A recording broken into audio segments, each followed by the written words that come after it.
say, Maggie? Water was on so loud I couldn't hear you. Well, I just remarked that one of those no-neck monsters messed up my lovely pink dress, so I gotta change. What'd you call Goopa's kids no-neck monsters? Because they've got no necks. Isn't that a good enough reason? Don't they have any necks? None visible. Their fat little heads are set on their fat little bodies without a bit of connection. Settle down now, Hear them settle down. screaming? I don't know where their voice boxes are located since they've got no necks. I tell you, I got so nervous at the table tonight, I thought I'd throw back my head and utter a howl you could hear across the Arkansas border. I said to your charming sister-in-law, May, honey, couldn't you feed those precious little things at a separate table with an oilcloth cover? They make such a mess, and the lace cloth looks so pretty. She made enormous eyes at me and said, oh no, on Big Daddy's birthday? Why, he would never forgive me. Well, I want you to know, Big Daddy hadn't been at that table 2 minutes with those 5 no-neck monsters slobbering and drooling over their food before he threw down his fork and shouted, for God's sake, Goopa, why don't you put them pigs in a trough in the kitchen? I simply could have died. Think of it, Brick. We've got 5 of them, and number 6 is coming. We've got the whole bunch down here like animals to display at the county fair. They have those children doing tricks all the time. Junior, show Big Daddy how you do this. Show Big Daddy how you do that. Say your piece for Big Daddy, sister. Brother, show Big Daddy how you stand on your head. Show your dimples, sugar. Well, it goes on all the time, along with constant little remarks and innuendos about the fact that you and I have not produced any children, are totally childless and therefore totally useless. Of course, it's comical, but it's also disgusting since it's so obvious what they're up to. What are they up to, Maggie? You know what they're up to. I'll tell you what they're up to, boy of mine. They're up to cutting you out of your father's estate. And now that we know that Big Daddy is dying of cancer. Do we? Do we know Big Daddy's dying of cancer? Got the report today. Oh. Yes, got the report just now. Didn't surprise me, baby. I recognized the symptoms as soon as we got here last spring, and I'm willing to bet you that Brother Man and his wife were pretty sure of it, too. That more than likely explains why their usual summer migration to the coolness of the Great Smokies was passed up this summer in favor of hustling down here every whipstitch with their whole screaming tribe. And that's why so many allusions have been made to Silver Hill lately. You know what Silver Hill is? Place that's famous for treating alcoholics and dope fiends in the movies. I'm not in the movies. And you don't take dope. Otherwise, you're a perfect candidate for Silver Hill, baby, and that's where they aim to ship you. Then Brother Man could get a hold of the purse strings and dole out remittances to us. Maybe get power of attorney and sign checks for us and cut off our credit wherever, whenever he wanted. Well, how'd you like that, baby? Well, you are doing just about everything in your power to bring it about. You are doing just about everything you can think of to aid and abet them in this scheme of theirs. Quitting work, devoting yourself to the occupation of drinking, breaking your ankle last night on the high school athletic field. Doing what? Jumping hurdles at 2 or 3 in the morning? Just fantastic. Got in the paper. Clarksdale Register carried a nice little item about it. A human interest story about a well-known former athlete staging a one-man track meet on a high school athletic field, but was slightly out of condition and didn't clear the first hurdle. Brother Man Goopa claims that he exercised his influence to keep it from going out over AP and UP and every other damn P. But Brick, you still have one big advantage. Did you say something, Maggie?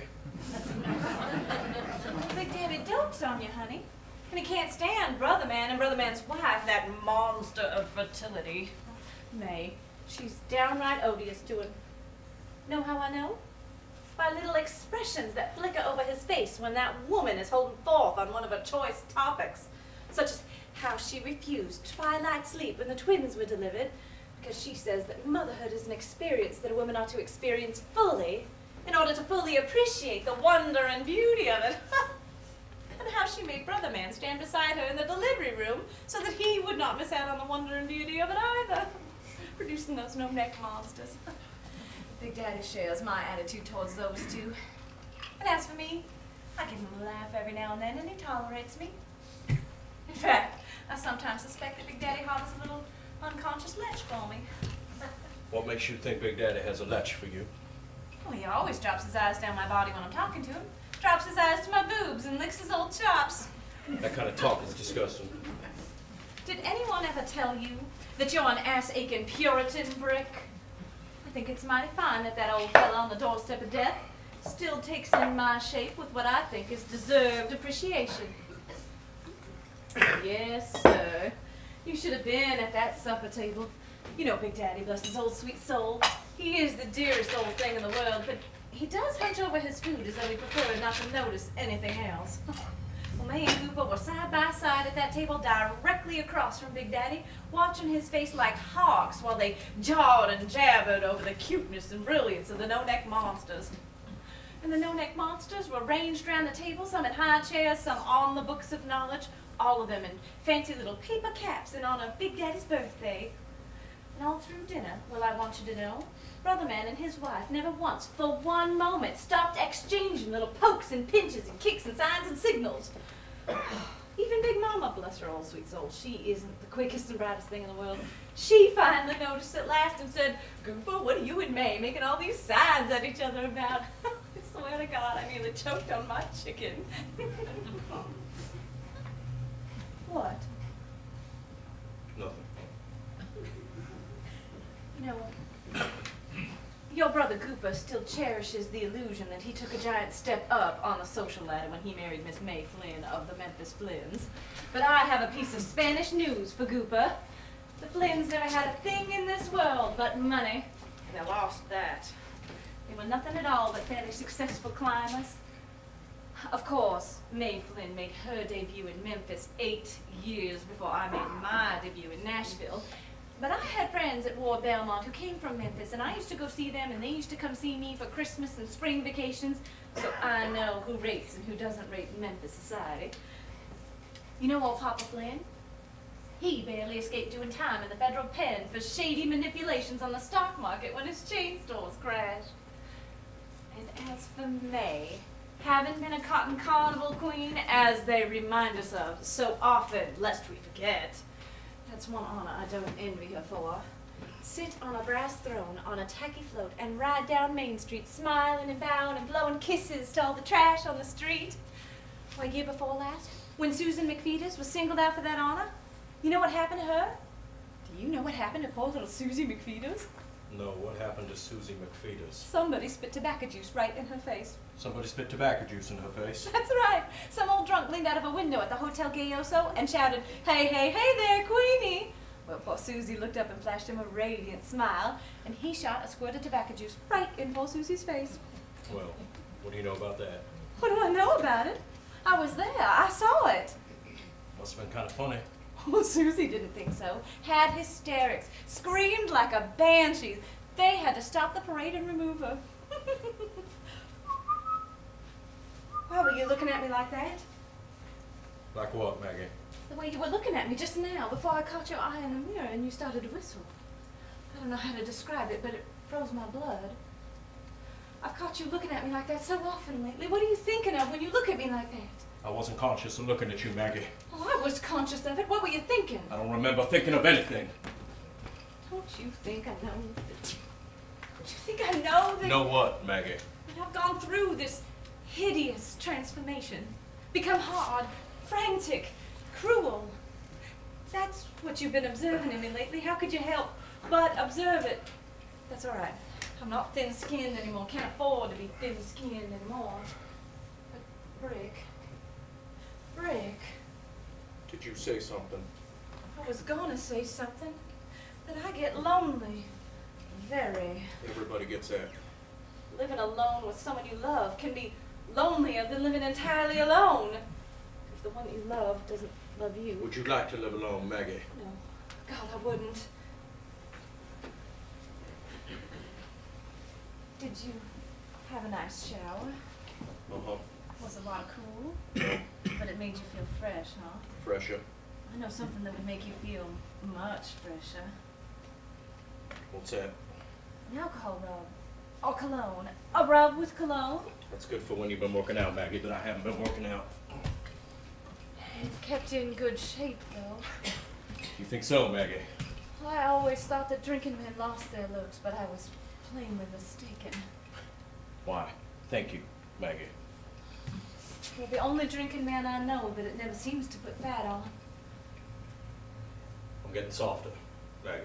Well, sooner or later it was bound to soften you up, but it was just beginning to soften up Skipper when... I'm sorry. I never could keep my fingers off a sore. I wish you would lose your looks. If you did, it would make the martyrdom of St. Maggie a little more bearable, but no such goddamn luck. I actually believe that you've gotten better looking since you've gone on the bottle. A person who didn't know you would think that you never had a tense nerve in your body or strained muscle. You've always had that detached quality as though you were playing a game without much concern over whether you won or lost. And now, you've lost the game. Well, not lost, just quit playing. You have that rare sort of charm that usually only happens in the very old or hopelessly sick people. The charm of the defeated. You look so cool. So cool. So enviably cool. Now, look at here, boy. Let me see you get out of that. They're playing croquet. The moon has appeared and it's white, just beginning to turn a little bit yellow. You were a wonderful lover.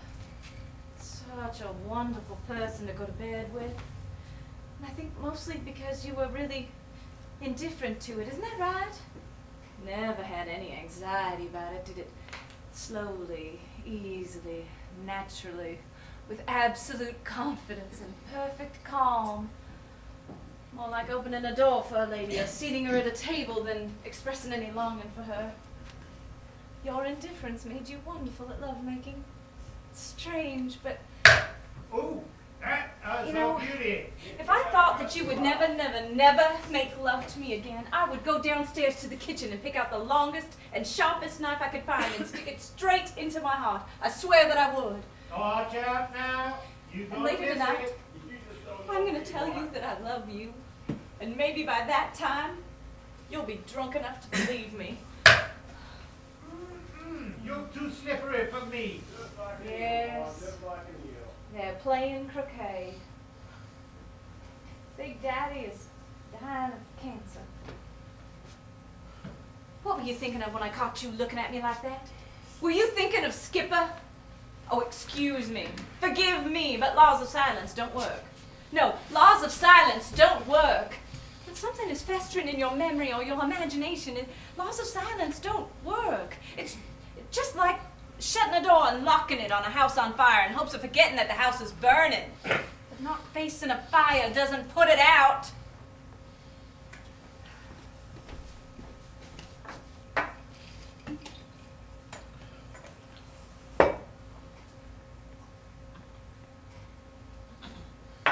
Silence.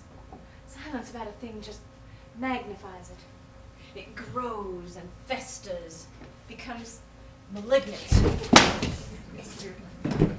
Give me my crutch. Lean on me. No, give me my crutch. Lean on my shoulder. I don't want to lean on your shoulder. I want my crutch. Now, you going to give me my crutch, or am I going to have to get down on all fours and beg? Here, take it. Take it. Thanks. That's the first time I've heard you raise your voice in a long time, Rick. A crack in the wall of composure. Just hasn't happened yet, Maggie. What? The click I get in my head when I've had enough of this stuff to make me peaceful. Now, will you do me a favor? Maybe I will. What favor? Will you please keep your voice down? I'll do you that favor. I'll speak in a whisper, if not shut up completely, if you will do me a favor and make that drink your last one until after the party. What party? Big Daddy's birthday party. Is this Big Daddy's birthday party? You know this is Big Daddy's birthday party. No, I don't. I forgot it. I remembered it for you. Good for you, Maggie. You just have to scribble a few lines on this card. You scribble something, Maggie. It's got to be your handwriting. It's your present. I've given him my present. It's got to be your handwriting. I didn't get him a present. I got one for you. Well, then you write something on the card. And have then. him know that you didn't remember his birthday. I didn't remember his birthday. You don't have to prove you didn't. I don't want to fool him about it. Just write love letters for God's sake. No. You've got to. I don't have to do anything I don't want to do. You keep forgetting the conditions in which I agreed to stay on living with you. I'm not living with you. We occupy the same cage. You have to remember the conditions we agreed on. Then why don't you? Is there somebody there? Is there somebody at the door? Brick, is this thing yours? Why, sister woman, that's my Diana trophy. Won it at an intercollegiate archery contest on the old Miss campus. Well, it is a mighty dangerous thing to leave exposed round a house full of normal red-blooded children attracted to weapons. Normal, red-blooded children attracted to weapons ought to be taught to keep their hands off things that don't belong to them. Maggie, honey, if you had children of your own, you'd know how funny that is. Now, will you please lock this thing up and put the key out of reach? Sister woman, nobody is plotting the destruction of your kitties. Brick and I still have our special archer's license. Going deer hunting on Moon Lake as soon as the season starts. I love to run with dogs through chilly woods. Run, leap over obstructions. Buster, go! How's the injured ankle, Brick? Doesn't hurt. Just itches. Oh, my. Brick, you should have been downstairs after supper. Kitty's put on a show. Polly played the piano, Buster and Sonny drums, and then they turned out the lights and Dixie and Trixie performed a toe dance in fairy costumes with sparklers. Ah! Big Daddy beamed, he just beamed. Oh, I bet. It breaks my heart that we missed it. But hey, honey, why'd you give dogs names to all your kitties? Dogs' names? Dixie and Trixie and Sonny and Buster and Polly. Sounds to me like an animal act in a circus. 4 dogs and a parrot. Maggie, honey, why are you so catty? Nay, would you know a joke if you bumped into it on Main Street in Memphis at noon? You know the names of my children. Buster's real name is Robert, Sonny's real name is Saunders, Trixie's real name is Marlene, and Dixie's May. is... Sister woman, intermission's over. Intermission is over! See you later! How's your liquor supply holding up, buddy?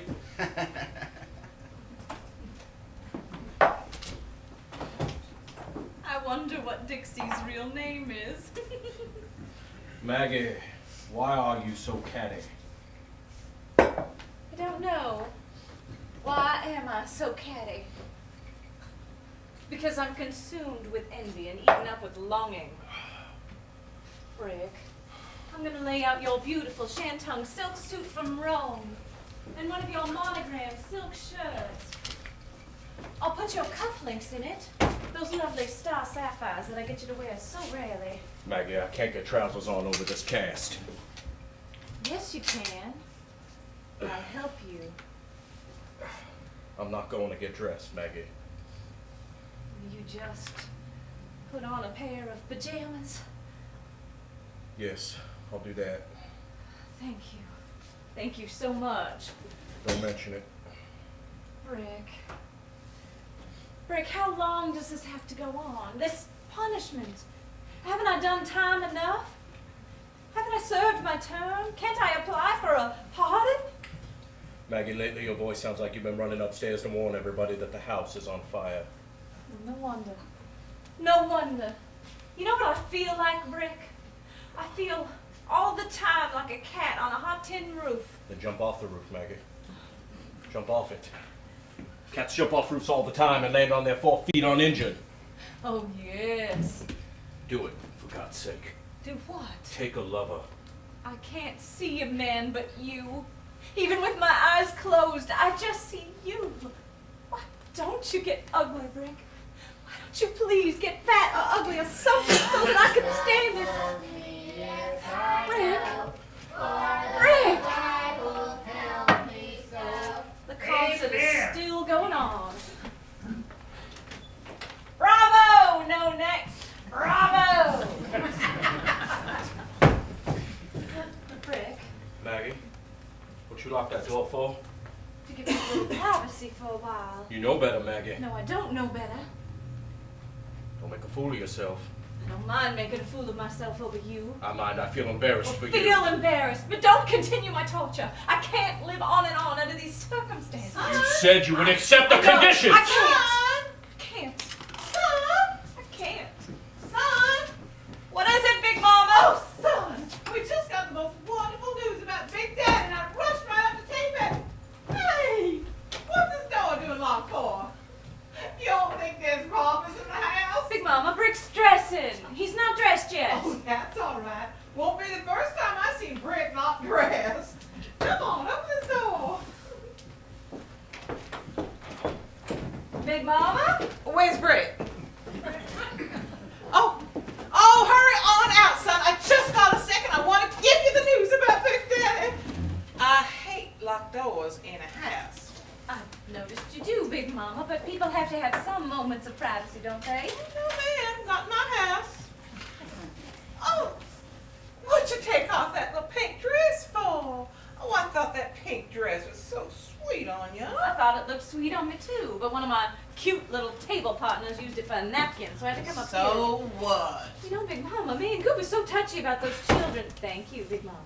That you just don't dare to suggest there's any room for Hurry improvement on in their out, hands. son. Oh, shoot, Maggie, you just don't like children.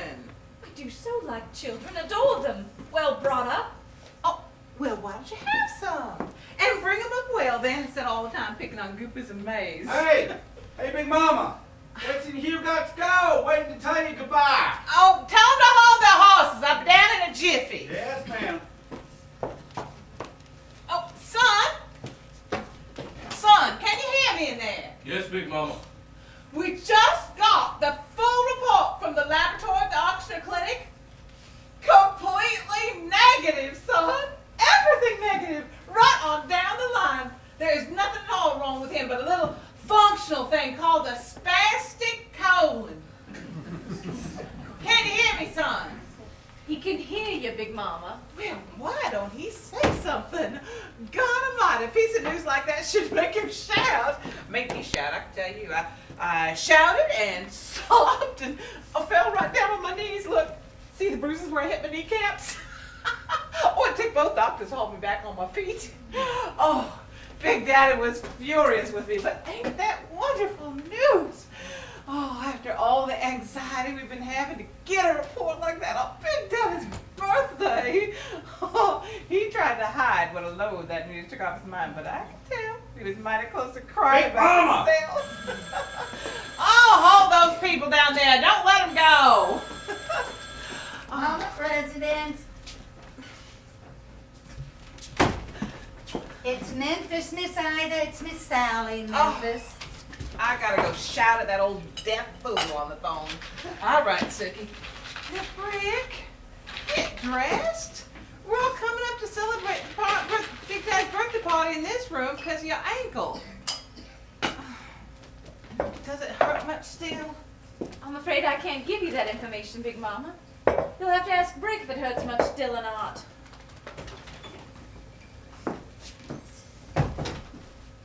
Brick. Hello, Miss Sally. Don't. How are you, Miss Sally? Well, I was just going to call you about it. Oh, shoot, Miss Sally. Don't ever call me from the Gay-Go-So lobby. Too much talk goes on in that hotel lobby. It's no wonder you can't hear me.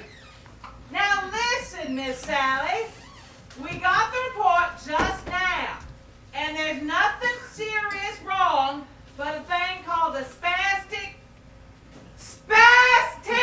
colon. Oh, Maggie, come out and talk that fool on the phone. Miss Sally, this is Brick's wife, Maggie. So nice to hear your voice. Can you hear mine? Well, good. Big Mama just wanted you to know that we got the report from the Oxner Clinic, and what Big Daddy has is a spastic colon. That's right, Miss Sally, spastic colon. Well, goodbye, Miss Sally. I hope I'll see you real soon. She heard me perfectly. Oh, that Miss Sally sure is a case. Big Mama, come on now. Listen, you can't wait no longer. I'm coming!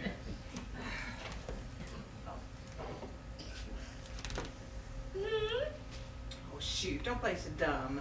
I mean, has he been drinking this stuff much yet? Well, I think he had a highball after supper. Oh, don't laugh about it. Some single men stop drinking when they get married and others stop. Now, Brick never touched That's not fair. Fair or not fair? I want to ask you one question. One question. Do you make Brick happy in bed? Why don't you ask if he makes me happy in bed? Because I know that It works both ways. Come on, Big Mama! something's not right. You're childless and my son drinks. When a marriage goes on the rocks are here. They're right here.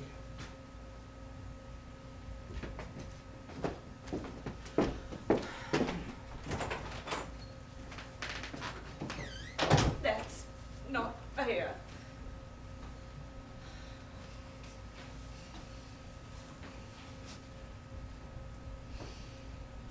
Who are you? I am Maggie the cat. Is Big Mama gone? She's gone.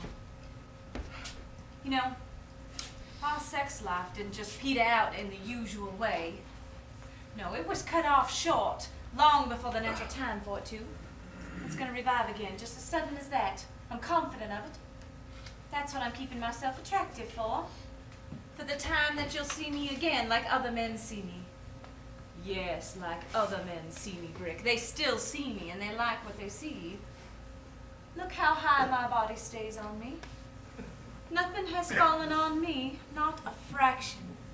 My face looks strange sometimes, but I've kept my figure as well as you've kept yours, and men still admire it. I still turn heads on the street. Well, last week in Memphis, everywhere that I went, men's eyes burned holes in my clothes. At the country club and at restaurants and department stores, there wasn't a man I met or walked by that didn't just eat me up with his eyes and turn around when I passed and look back at me.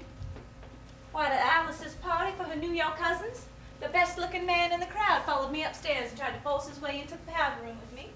Followed me to the door and tried to force his way in. Why didn't you let him in, Maggie? Because I'm not that common, for one thing. Not that I wasn't almost tempted to. Like to know who it was, hmm? It was Sonny Boy Maxwell, that's who. Yeah, Sonny Boy Maxwell. He's a pretty good broken field runner. He got that injury to his back. Had to quit. Well, he has no injury now. He has no wife and still has a ledge for me. Well, I don't see why you didn't let him in the powder room in that case. Oh, I might sometime cheat on you with someone, since you're so insultingly eager for me to do it. But if I do, you can be damn sure that it'll be in a place and at a time where no one but me and the man could possibly know. Because I'm not going to give you any reason to divorce me for being unfaithful or anything else. Maggie, I wouldn't divorce you for being unfaithful or anything else. Don't you know that? Hell, I'd be relieved if you just found yourself a lover. I'm taking no chances. No, I'd rather stay on this hot tin roof. Hot tin roof's an uncomfortable place to be. Yeah, but I can stay there just as long as I have to. You could leave me, Maggie. Don't want to, and will not. Separation would cost you. And what have you got but what you can get from Big Daddy, and he's dying of cancer. But I thought Big Mama said he wasn't, that the report came back okay. That's because she got the same story that they gave Big Daddy and was just as taken in by it as he was, poor old thing. But tonight they're gonna tell her the truth about it. When Big Daddy goes to bed, they're gonna tell her that he's dying of cancer.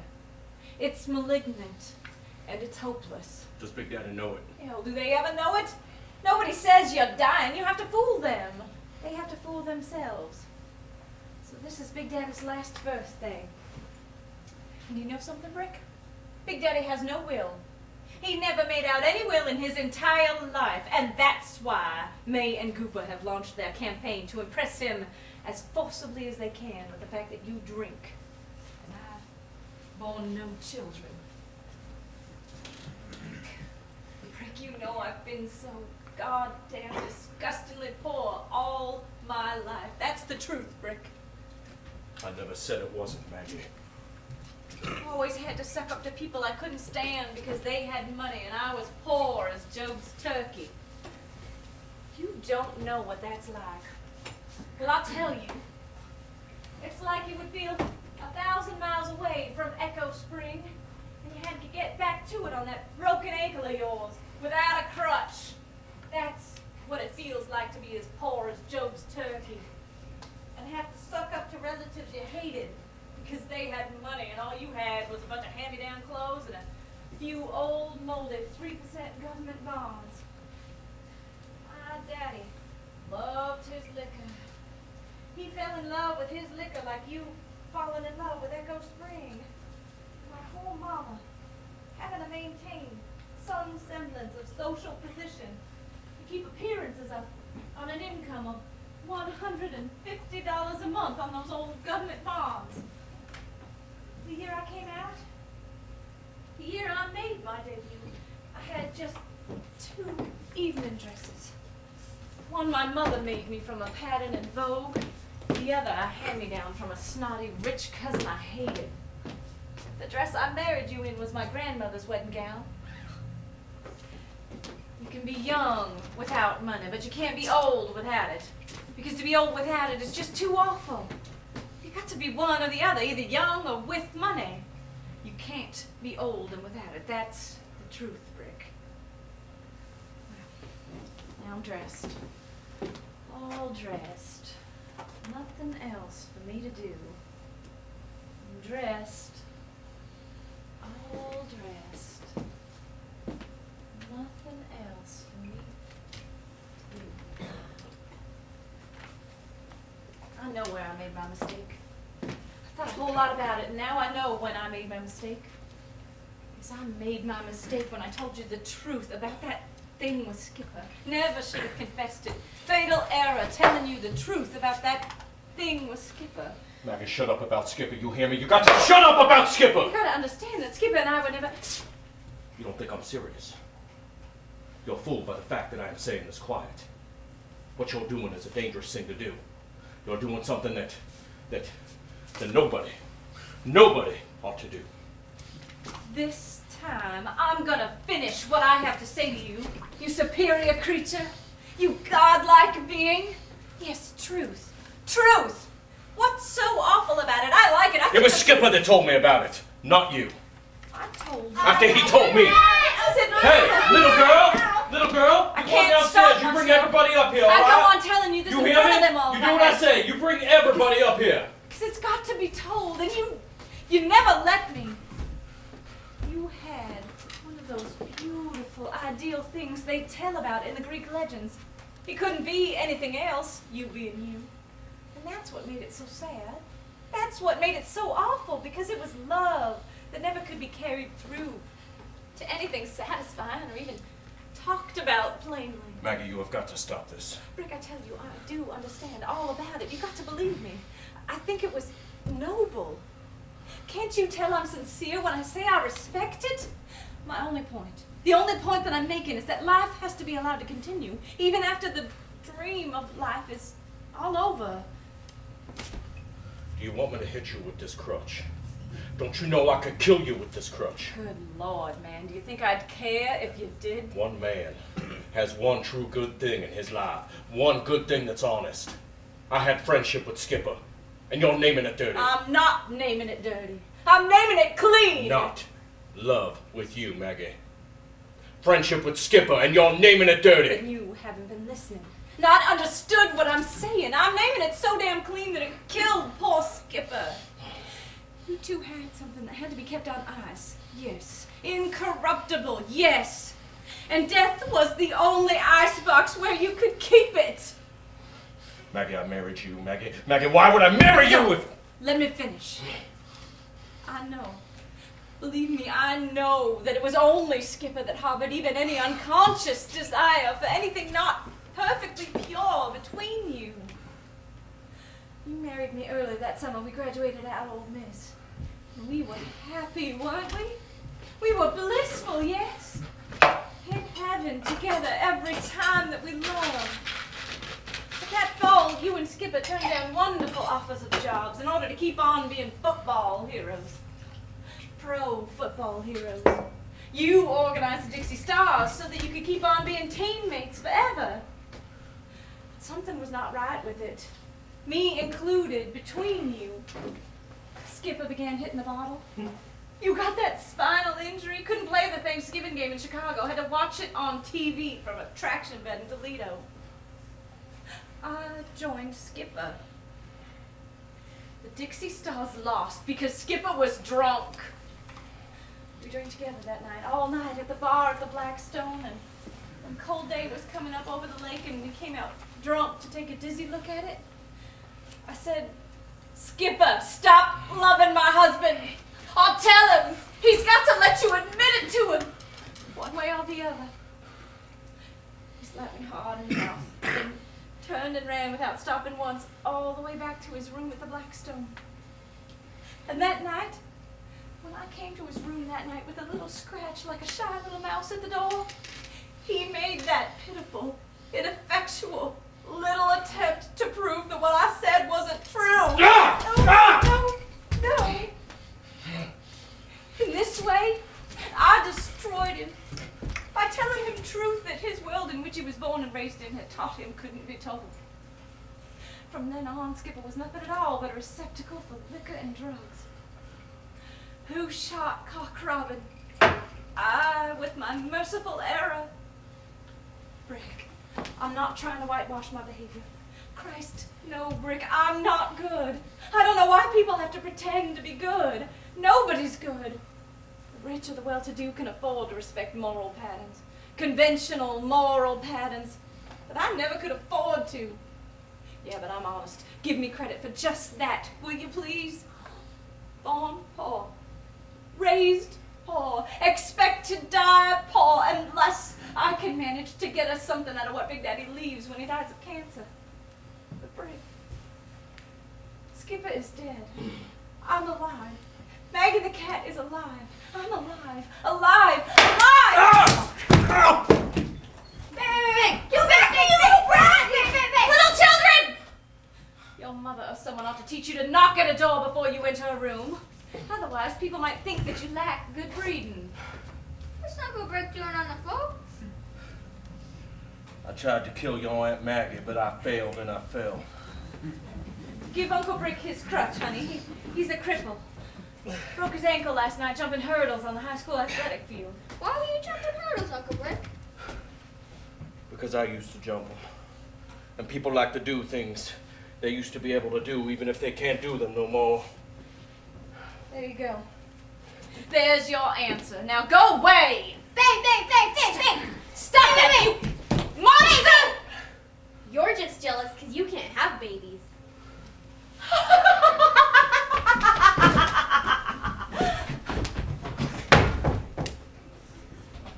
You see?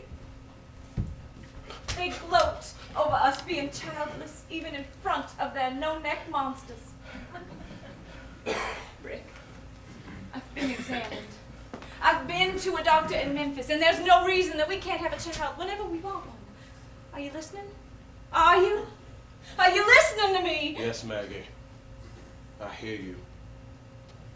But how the hell on earth do you imagine you're going to have a child by a man who can't stand you?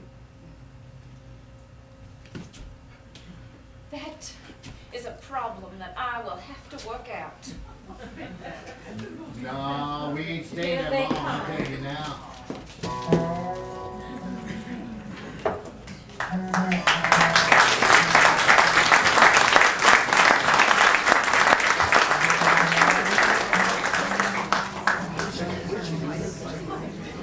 No, we ain't staying that long, Here I'll they tell you come. right now. No, we ain't. Hello, Brick.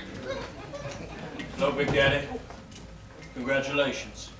Crap. I read in the register that you get the new memorial window preach. Isn't that nice? See now, But they St. have Paul's the in Grenada got 3 tetanus memorial shots windows. and The latest the one is a Tiffany typhoid stained shots. glass window. The Costs diphtheria shots $2,500. and the hepatitis Picture of shots. Jesus. They've also Uh, had the polio Good shots. Shepherd. with a lamb in his arms. Give that one to preach. It was Clyde Fletcher's widow. Yes, I Also know that. presented them with a baptismal font. You know what? Someone need to give your churches a cooling system. Oh, yes, indeed, Bob. Gooper, hey, Gooper, what all have the kiddies been shot for? Well, everything but stealing chickens, I guess. Anyway, they And get you those know shots what every month, May Gus through Lynch's September. family give in his memory to the church at Two Rivers? A complete new stone parish house with a basketball court in the basement. Preacher, what's all this talk about memorials, Preach? You think somebody's about to kick off around here? Is that it? Turn on the hi-fi, Brick. Let's have some music to start the party with. You turn it on, Maggie. I don't know how to turn We gave him that thing for the 3rd anniversary. Got 3 speakers in it. Oh, turn that thing off. Now, where's my Brick? Where's my precious baby? Sorry, turn it back on. There's my precious baby. What's that you got in your hand? Oh, your hand was made for holding something better than that. You put that liquor down, son. Look at old Brick put it down. You bad boy. You are my bad little boy. Give me mama a kiss, you bad boy, you. Oh, look at him shy away, will you? Brick never much liked being kissed. Made a fuss over. Probably because he always got too much of it. So, there's a man on second, one down, Oh, turn that thing off. eye outside.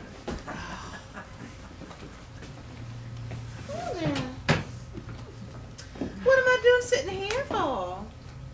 I want to sit next to my sweetheart and hold his hand and love him up some. Move over. Oh! Just like Brick. Preacher. Hey, Preacher, give me your hand. Help me up from this spot here. None of your tricks, Big Mama. Oh, what trick? Just give me your hand. Help me out so I can hold the hand today. Hey, folks. Ever seen a preacher in a lady's lap? Big Mama, quit your horsing. Oh, get up, preacher.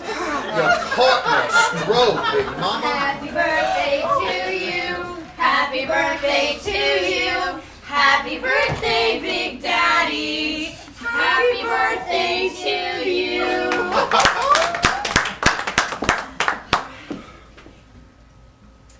Skinnamarink-a-dink-a-dink, skinnamarink-a-doo. We love you. Skinnamarink-a-dink-a-dink, skinnamarink-a-doo. Big Daddy, you. We love you in the morning, we love you in the night. We love you when you're with us and when you're out of sight. Oh, skinnamarink-a-dink-a-dink, skinnamarink-a-doo. Big Mama, too. What the hell's the matter with you? Oh, here comes Big Daddy's birthday. Happy birthday to you. Happy birthday to you. Happy birthday, Big Daddy. Happy birthday to you. Oh, Ida, what is wrong Oh, with you? she's just so happy. I'm so happy, Big Daddy. I just gotta cry or something. Oh, Brick, do you know the wonderful news our mom got from the clinic about Big Daddy? He is just 100%. Isn't that wonderful? Oh, he is just 100%. Passed that examination with flying colors. Oh, and now we know there's nothing wrong but a spastic colon. I don't mind telling you, I was worried sick, half out of my mind for fear they might happen things. Brick, honey, don't you want to give Big Daddy his birthday present? Oh, here it is, Big Daddy. This is from Brick. Oh, this is Big Daddy's biggest birthday ever. 100 presents and bushels of telegrams from. Oh, what is it, Brick? I bet you 500 to 50 Brick don't know what it is.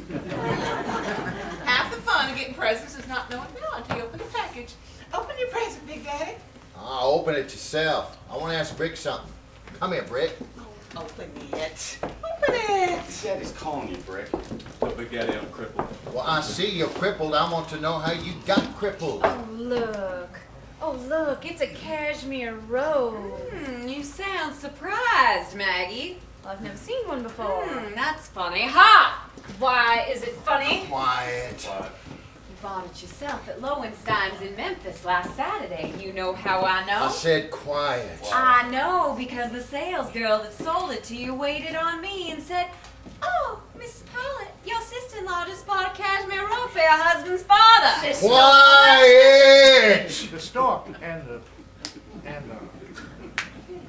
reaper. Preacher, I'm running neck and neck. preacher. Hope I'm not cutting in on more talk about Memorial stained glass windows, am I, preacher? I wonder if the mosquitoes are active tonight. What's that, little mama? Did you make some remark? Yes, I just said I wonder if the mosquitoes would eat us alive if we went out on the gallery. Well, if they do, have your bones pulverized fertilizer. We had an airplane spraying the place last week, and I think it done some good. 'Cause Britt. I- They tell me, if what they tell me is true, you done some jumping last night on that high school athletic field. Rick, Big Daddy's talking to you, son. What was that, Big Daddy? I said they tell me you done some jumping on that high school track field last night. Yeah, that's what I heard too. Well, was it jumping or bumping you was doing out there? What the hell you doing out there at 3 a.m.? Now, Big Daddy, you are off the sick list, and I will not excuse you for talking so Quiet. much in front of I the said quiet. I asked you, Britt, maybe you was cutting yourself a little piece of poontang on that cinder track. Reverend Tucker, let's you and I thought I maybe take you a was chasing stroll some among the poontang. You got trees. by, preacher, and tripped over something in the heat of the chase. Is that it, huh? No, sir. I don't think so. What the hell you doing out there at 3 o'clock in the morning? Jumping the hurdles, Big Daddy. Running and jumping the hurdles. But those high hurdles have gotten too high for me now. Because you're drunk? Sober, I wouldn't have tried to jump the low ones. I want to propose a toast to Big Daddy Pollitt on his 65th birthday. The biggest I told you to compliment stop is- it. Now stop it. Quit this bull. Now, Big Daddy, I will not excuse that kind of talk, not even on your birthday. I will talk any way I want to on my birthday, Ida. Any other goddamn day of the year. Anybody that don't like it knows what they can do. Oh, now you don't mean that. What makes you think I don't mean it? Well, because I just know you don't mean that. You don't know goddamn thing, and you never did. Oh, now, I know you don't mean that, Big Daddy. Well, yes, I do. Yes, I do mean it, Ida. I put up with a whole lot of crap around here because I thought I'd dying. You thought I'd dying, and you started taking over. Well, you can stop taking over now, Ida, because I'm not going to die. Huh? You can stop this business of taking over because you're not taking over because I'm not dying. I went through that laboratory, had the exploratory operation, and ain't nothing wrong with me but a spastic colon. And I'm not dying of cancer, which you thought I'd dying of. Ain't that so? Didn't you think I'd die of cancer? Ain't that so, Ida? Didn't you have an idea I'd die of cancer and you could just take control of this place and everything on it? I got that impression. I seem to get that impression. Your loud voice everywhere, your damn busy old body butting in here and there. Oh, Rut the preacher. Hear what I say? Rut the cotton-picking, chicken-eating memorial stained glass preacher. I've never seen you act like this man before. I can't imagine what's going to make you that. And that exploratory operation and all, just so we find out if you or me was boss here. It turns out that I am and you ain't. So that's my birthday present, my cake and champagne. For 3 years now, you've been gradually taking over, just bossing, talking, sashaying your old butt around this place that I made. I made this place. I was the overseer on it. I was the overseer on the Strano Cellar Plantation. Quit school at 10. I quit school at 10 years old, went to work in the field. Now I rose to be the overseer of the Strano Cellar Plantation. And I did all that myself with no goddamn help from you. And now you think you're just about to take over? Well, I am just about to tell you, you are not just about to take over. You are not just about to take over a goddamn thing. Is that clear to you, Ida? Is that very plain to you now? Is that understood completely? I had that exploratory operation from A to Z. Had nothing wrong with me but a spastic colon. Made spastic, I guess, by all the goddamn lies and lies I've had to put up with. And all the goddamn hypocrisy I have lived with all these 40 years I've been living with you. Big Daddy. In all these years, you never once believed that I loved you. I did. Dad, I loved you so much. I even loved your hate and your hardness, Big Daddy.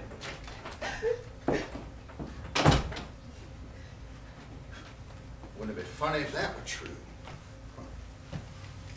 Brick! Hey, Brick! I didn't call you Maggie. I call him Brick. I'm just delivering him to you.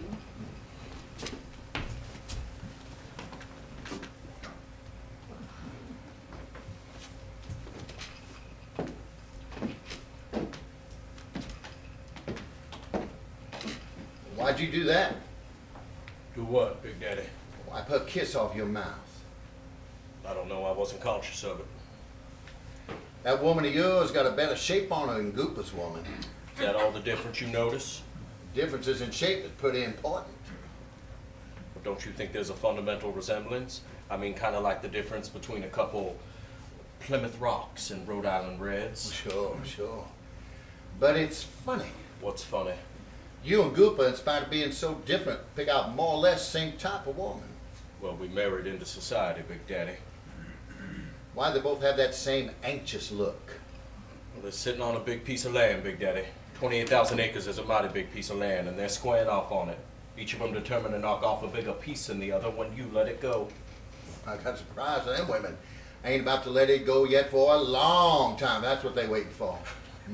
Yeah, Big Daddy, just gonna sit back, let them scratch each other's eyes out. You bet your life on it. I'm gonna sit tight and let them scratch their eyes out. But Gooper's woman is a good breeder. You've got to admit she's fertile. Yeah.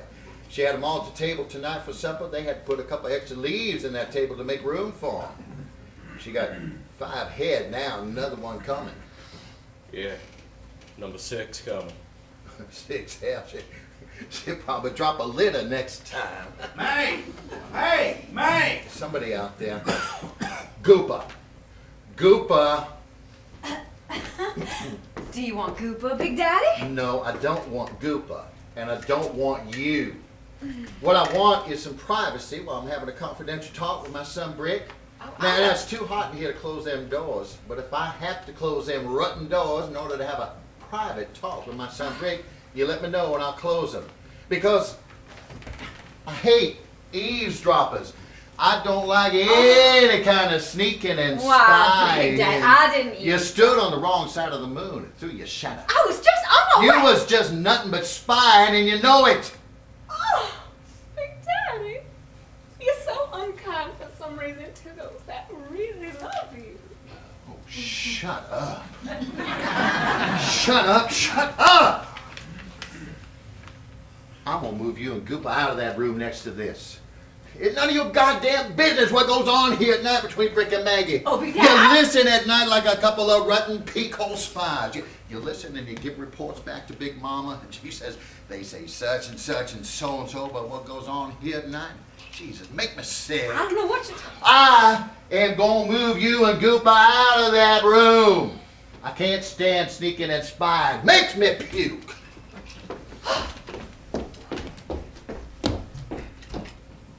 They listen, do they? Oh, yeah, they listen. They listen and they give reports back to Big Mama. They say you won't sleep with her. You sleep on sofa. That true or not true? Hell, if you don't like Maggie, just get rid of Maggie. Now what the hell you doing over there now? Freshening up my drink. Son, you got a real liquor problem. You know that? Yes, sir. I know that. Is that why you quit sports announcing? Because of this liquor problem? Yes, sir. Yes, sir. I guess so. Well, don't guess about it, son. It's too important. Yes, sir. And listen to me when I'm talking. Stop looking at that damn chandelier. Another thing, we got that big fire sale in Europe. Life's important, son. hold on to it. Nothing more important to hold on to. And a man that drinks is throwing his life away. Don't do it. You got to hold on to life, son. There's nothing, jeez, nothing more important to hold on to.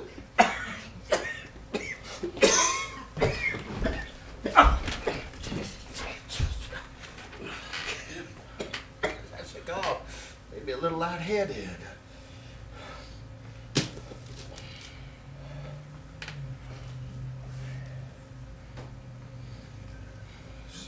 So, you quit, huh? How'd that come about? Some disappointment? I don't know. Do you? I'm asking you. How the hell would I know if you don't?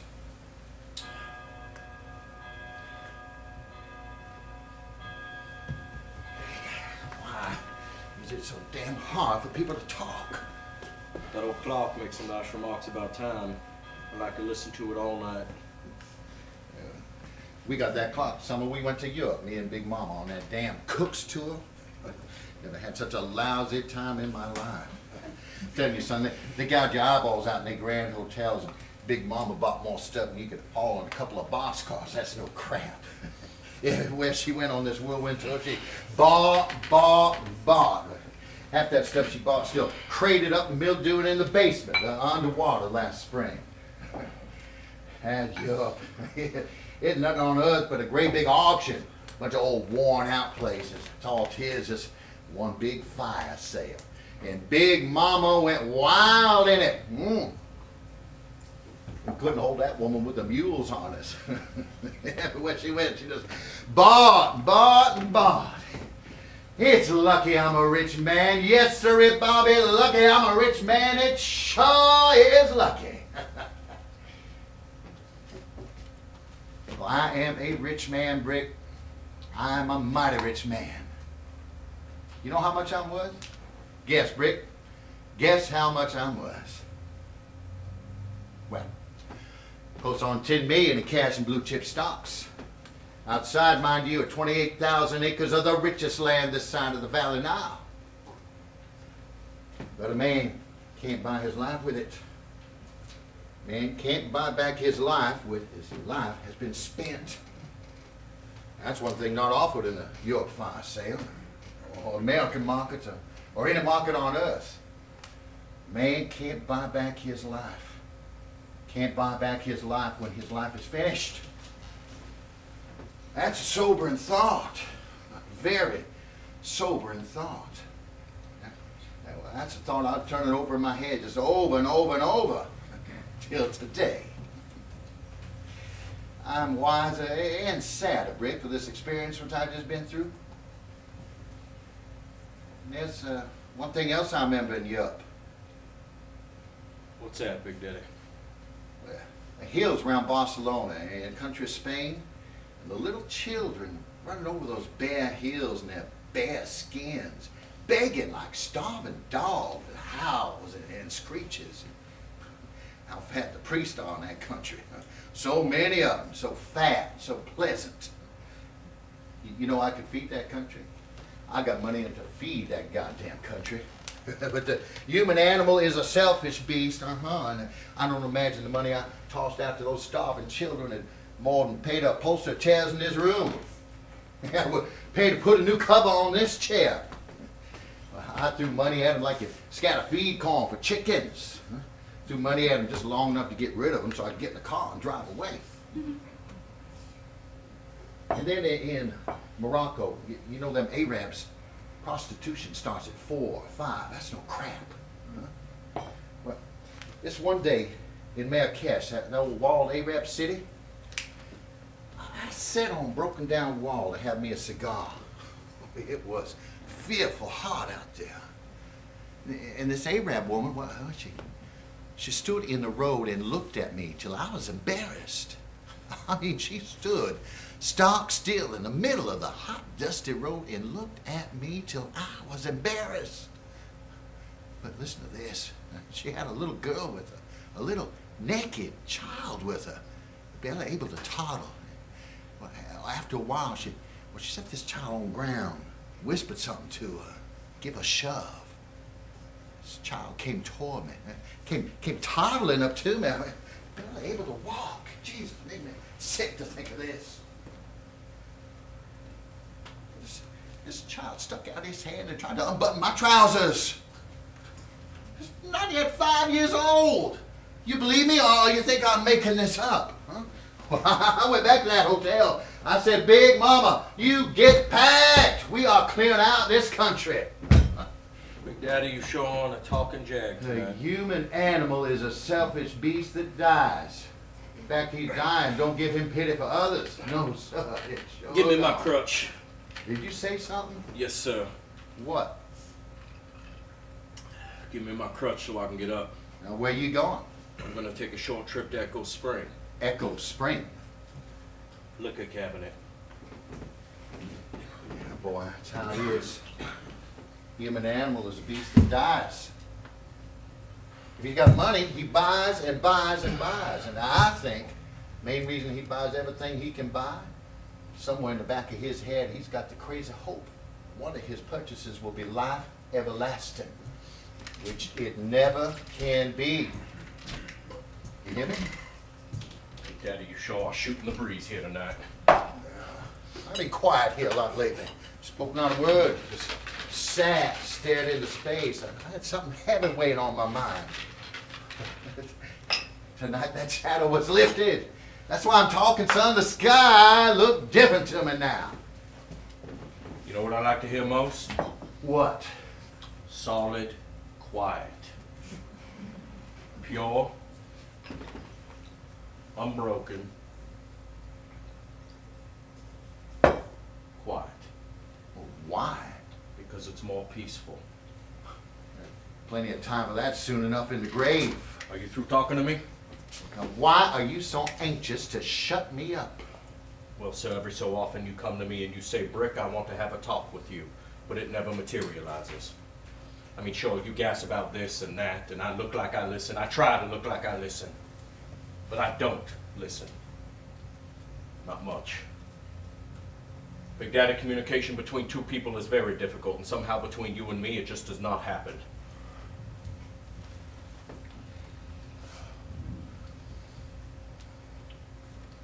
Sir,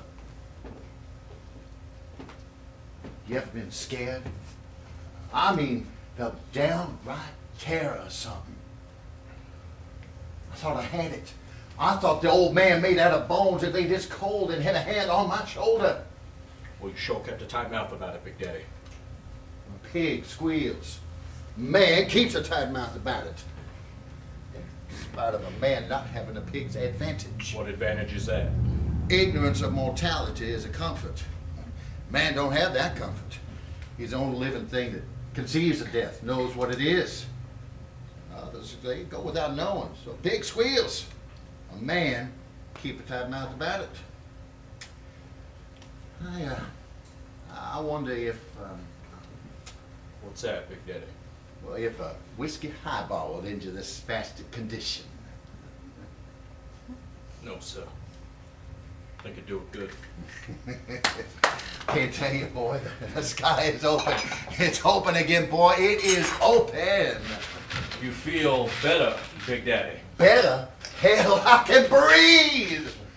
All my life, I've been like double up hands, just pounding, smashing, driving. Now I'm gonna loosen these double up fists and I'm gonna touch things easy with them.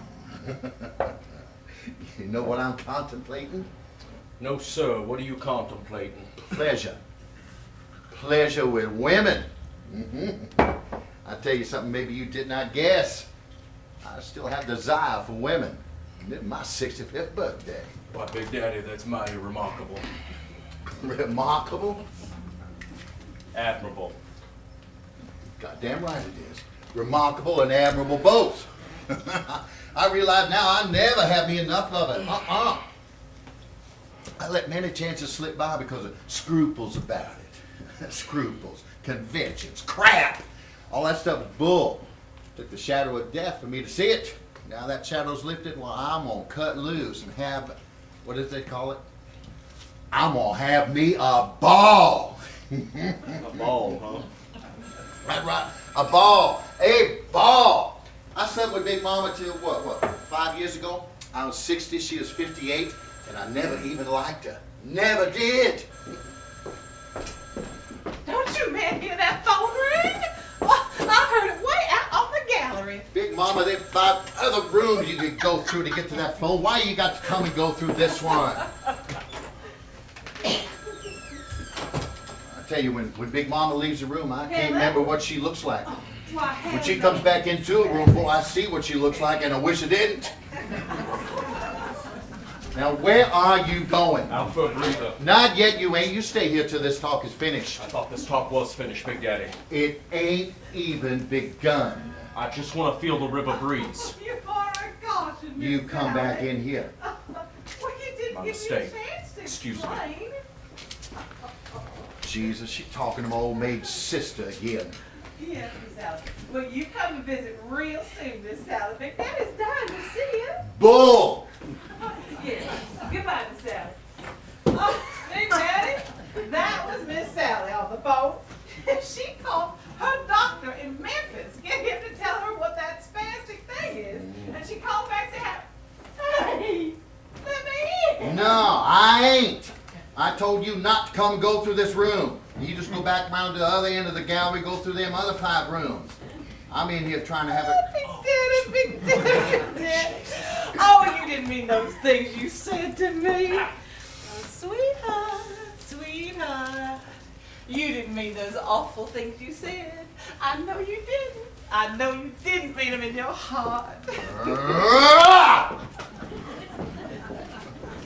All I ask of that woman is that she leave me alone. Can't admit to herself she'd make me sick. That comes I haven't slept with her too many years.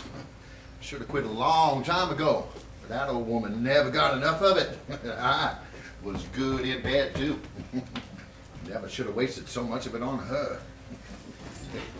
They say you just got so many and each one's numbered. I got a few left in me. A few. And I'm gonna find me a good one to spend them on. I'm gonna find me a choice one. I don't care how much she costs.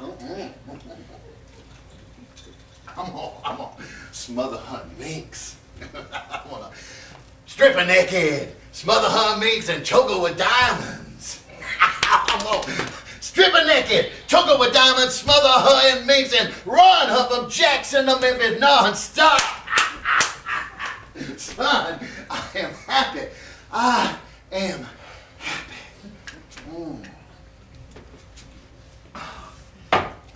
Now, why are you so restless? You got ants in your britches? Yes, sir. Why? Something hasn't happened. What hadn't happened? The click.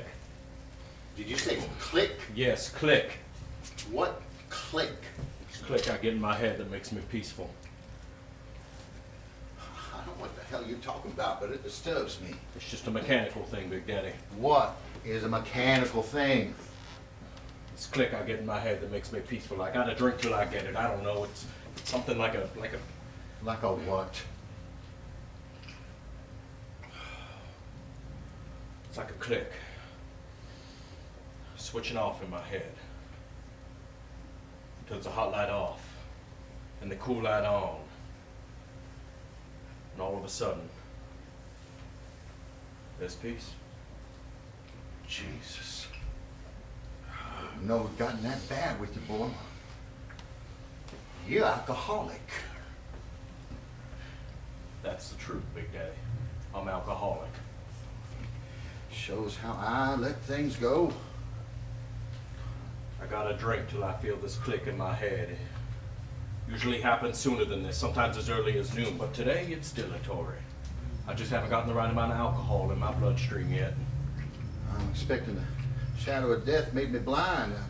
I had no idea a son of mine turning into a drunkard under my nose. Well, now you do, Big Daddy.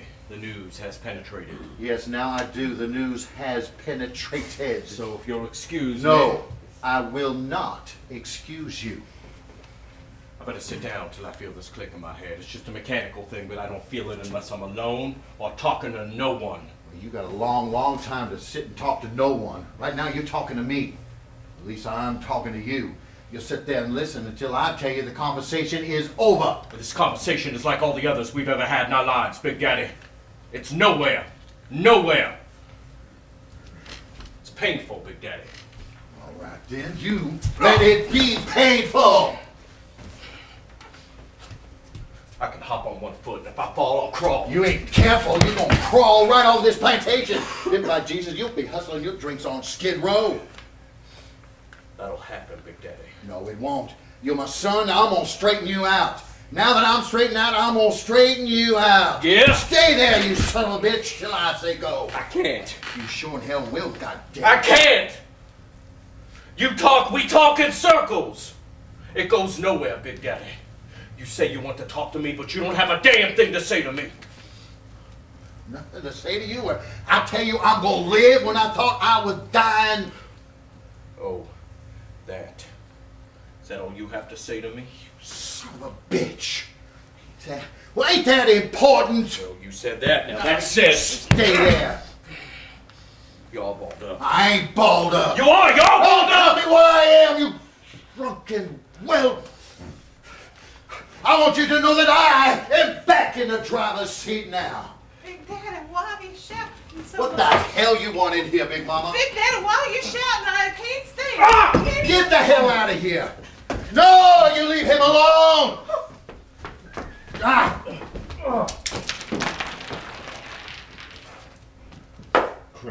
Christ is right. Big Daddy, give me my crutch. Give me my crutch, Big Daddy. Why do you drink? I don't know. Give me my crutch. You better think why you drink or give up drinking. Are you going to give me my crutch so I can get up off this floor? First you tell me what I asked you. Why do you drink? Why are you throwing your life away, son, like something disgusting you picked up off the street? Please, Big Daddy. I'm in pain. I stepped on this foot. Good. I'm glad you're not too numbed up with liquor. You need to feel some pain. You took my drink. Well, I'll make a bargain with you. Tell me why you drink and I'll hand you one. I'll pour the liquor myself and hand it to you. Why do I drink? Yeah. Why? Give me a drink and I'll tell you. Oh, you tell me first. All right, I'll tell you in one word. What word? Disgust!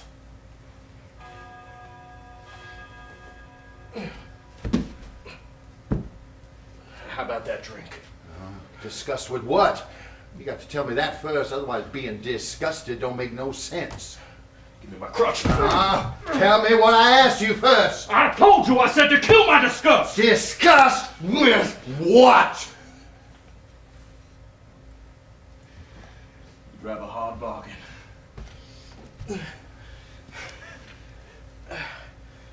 You want liquor that bad?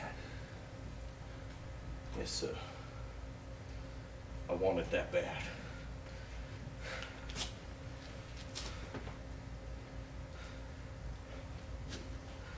If I give you a drink, will you tell me what it is you're disgusted with, Brick? Yes, sir. I will try. Have you ever heard of the word mendacity? Sure. One of them $5 words politicians throw back and forth to each other. You know what it means? Don't I mean lying and liars? Yes, sir. Lying and liars. Someone been lying to you, Brick?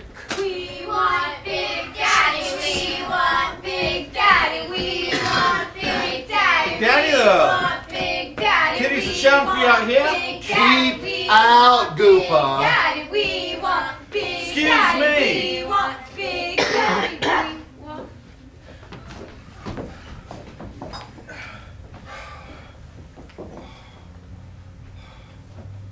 Who's been lying to you, Brick? Huh?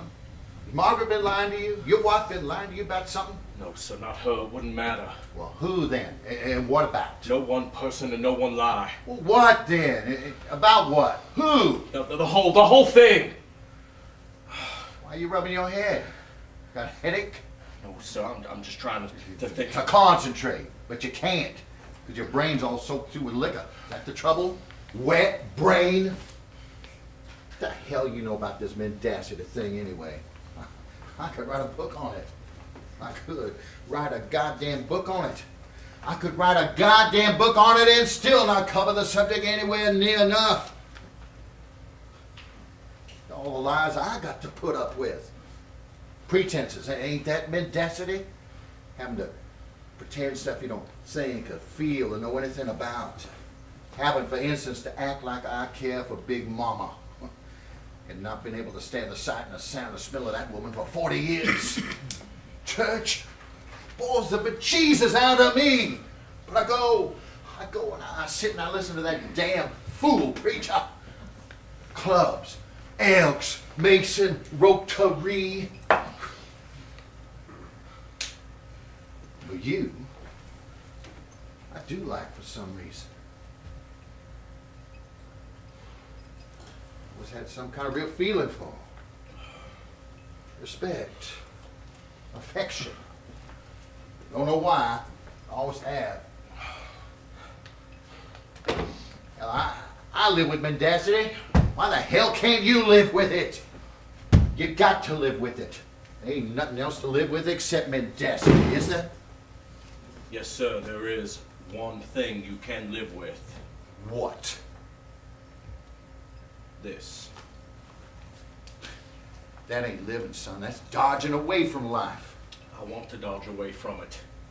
Why don't you just kill yourself, man? I like to drink. God, can't talk to you. I'm sorry, Big Daddy. Not as sorry as I am.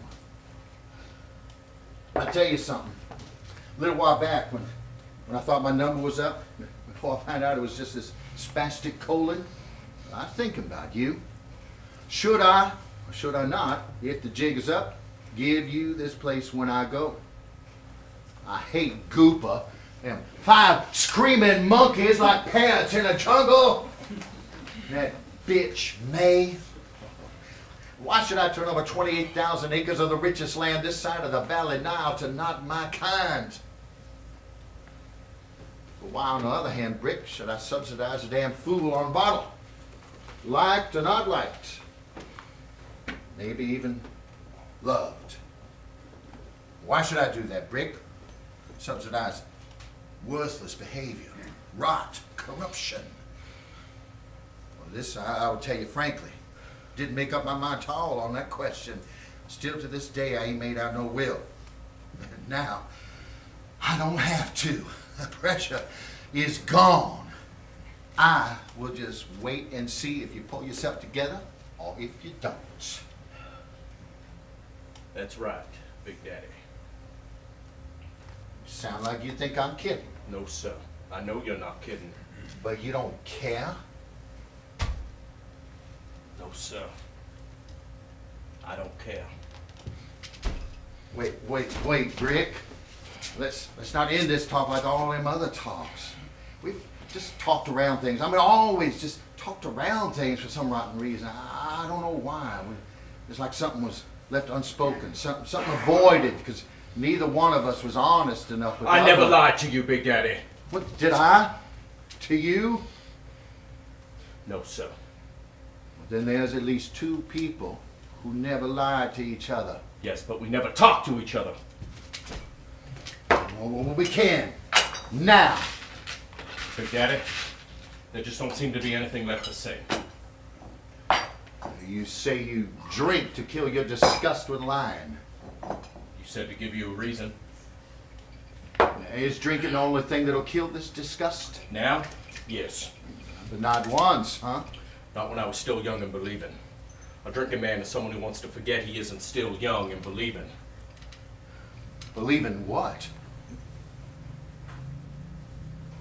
Believing. Believing what? Believing.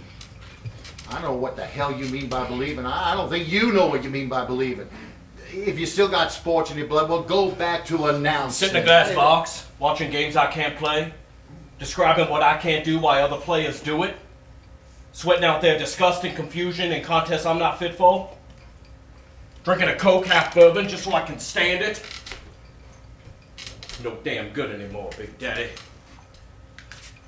Time just got there first. Outran me. I think you're passing a buck. You know many drinking men? I have known a fair number of that species. Could any of them tell you why they drank? Yep, you're passing the buck.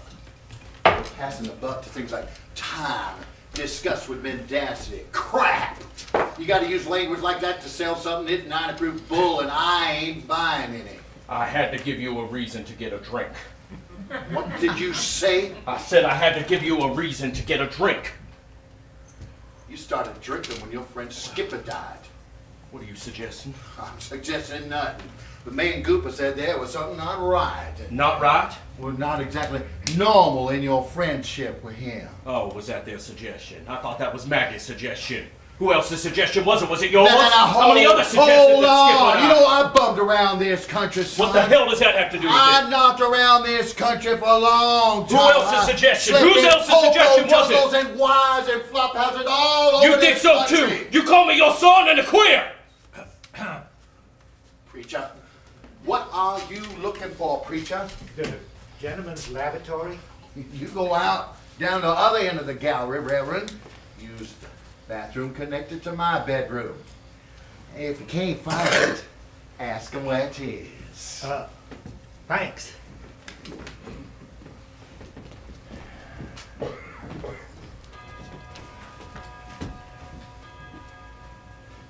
I can understand, Rick. I can understand anything. Christ. The year I came here, 1910, I wore my shoes through. Hawked my gear. Slept in a yellow dog freight train half a mile down the road. Jack Straw and Peter Acella took me in and hired me to manage their place, which grew into this one. And when Jack Straw died, Peter Acella quit eating, the way a dog does when his master's dead. Died too.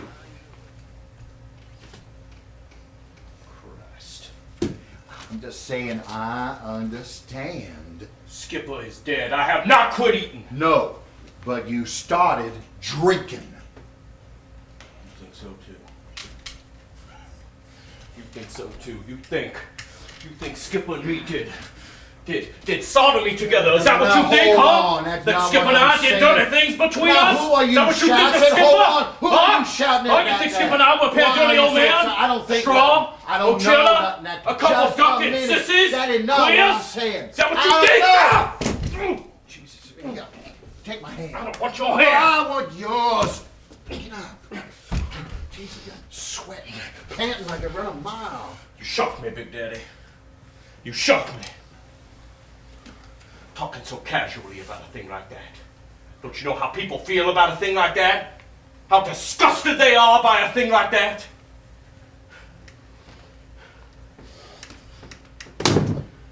Why, don't mess. When it was discovered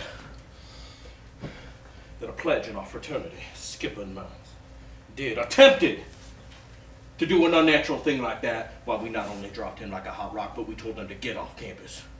And he gone. All the way to where? North Africa, last I heard. Well, I have just returned from further away than that. Just come back from the other side of the moon. Death's country, son. I am not so easy to shock by anything here. I always anyhow just grew up with too much space around me to be infected by ideas of other people. One thing you can grow on a big place like this, more important than cotton, is tolerance. And I've grown it.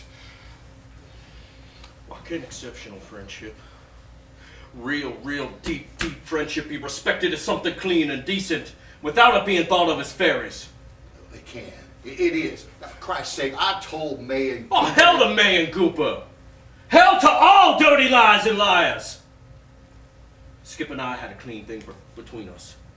Had a clean friendship practically our whole lives till Maggie got the idea that y'all talking about now. Normal? No, Big Daddy. It was too rare to be normal. And the true thing between two people is too rare to be normal. Oh, hell. Every once in a while, he put his hand on my shoulder or I put mine on his. Or when we were touring the country together, playing pro football and sharing hotel rooms, we'd reach between the space between the two beds and shake hands and say goodnight. No, yeah, we did that one or two times. Nobody thinks that's not normal. Well, they're mistaken. It was. It was true, it was rare, and Big Daddy, that's not normal. Big Daddy, they're starting the fireworks. Yeah. It is hard to talk. All right then, let's just let it go. No, sir. Why did Skipper crack up? And why have you? All right, Big Daddy. You asked for it. We're gonna have that long, true talk you've always wanted. It's too late to stop it now. We gotta carry it through and cover every subject.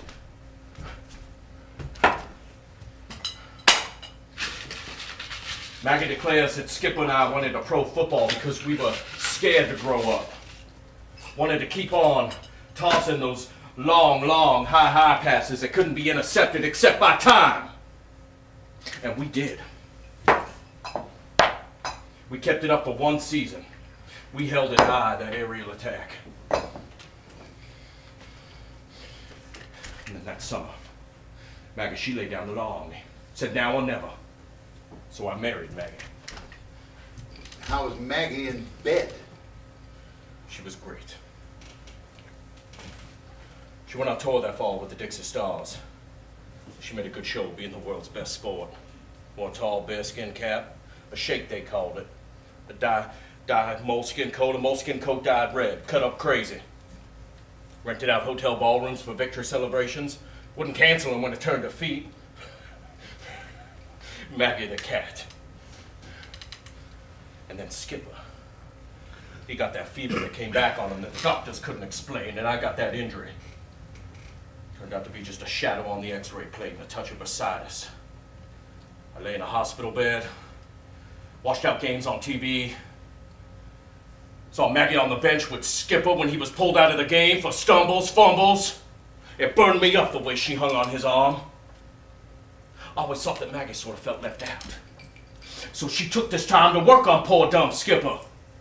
Poured in his mind the dirty false idea that him and me was a frustrated case of that old pair of sisters that lived in this room.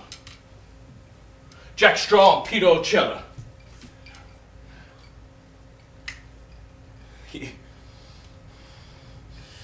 Skipper, he went to bed with Maggie to prove that it wasn't true.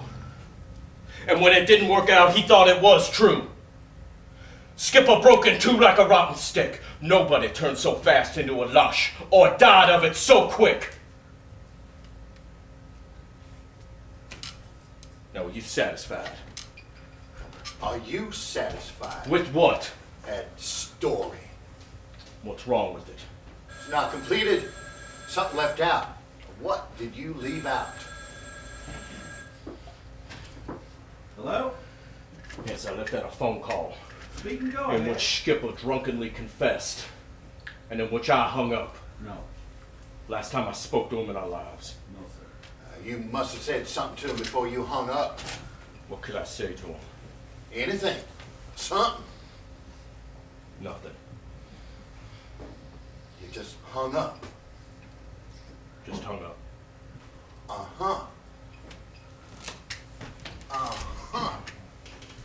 Well, now we have tracked down that lie with which you'll discuss it and which you're drinking to kill your disgust with. It wasn't Maggie. Maggie nothing. It's you. You've been passing the buck, boy. This disgust with mendacity is disgust with yourself. You dug the grave of your friend and you kicked him in it before you faced truth with him. His truth, not mine. All right, his truth, but you wouldn't face it with him. Who can face truth? Can you? Don't you start passing that buck again, boy. How about these birthday congratulations? The many, many happy returns of the day where everybody but you knows there won't be any.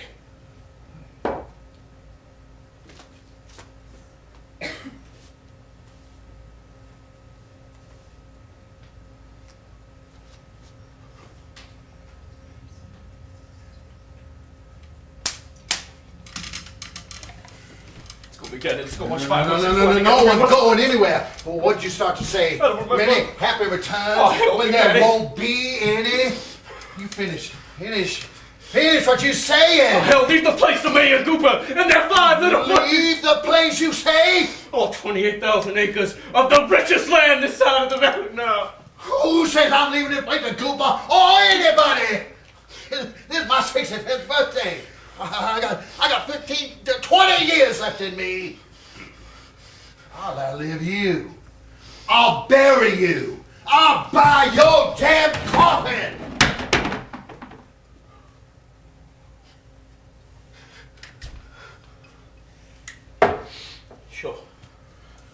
Sure, Big Daddy. Many happy returns.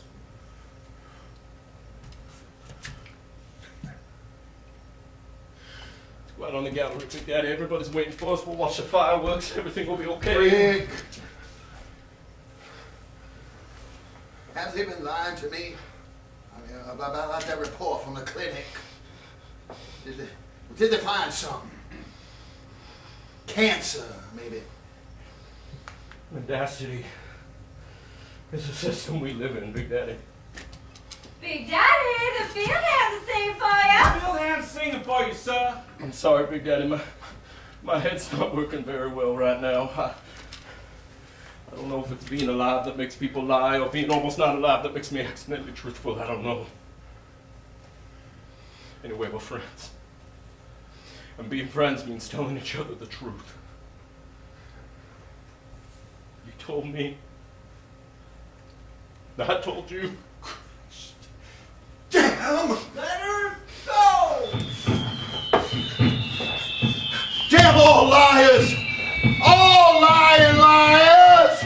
All sons of lying liars! Damn them all! Damn all liars!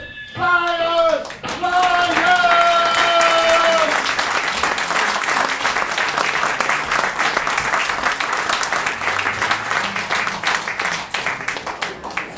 Damn all liars! Liars! Liars! Brick, what the name of God is going on in this? Oh, Buster, you let's go, will you please get these kitties to bed right now? Hey, you see Big Mama? Yeah. Go find something. Shh. Hey.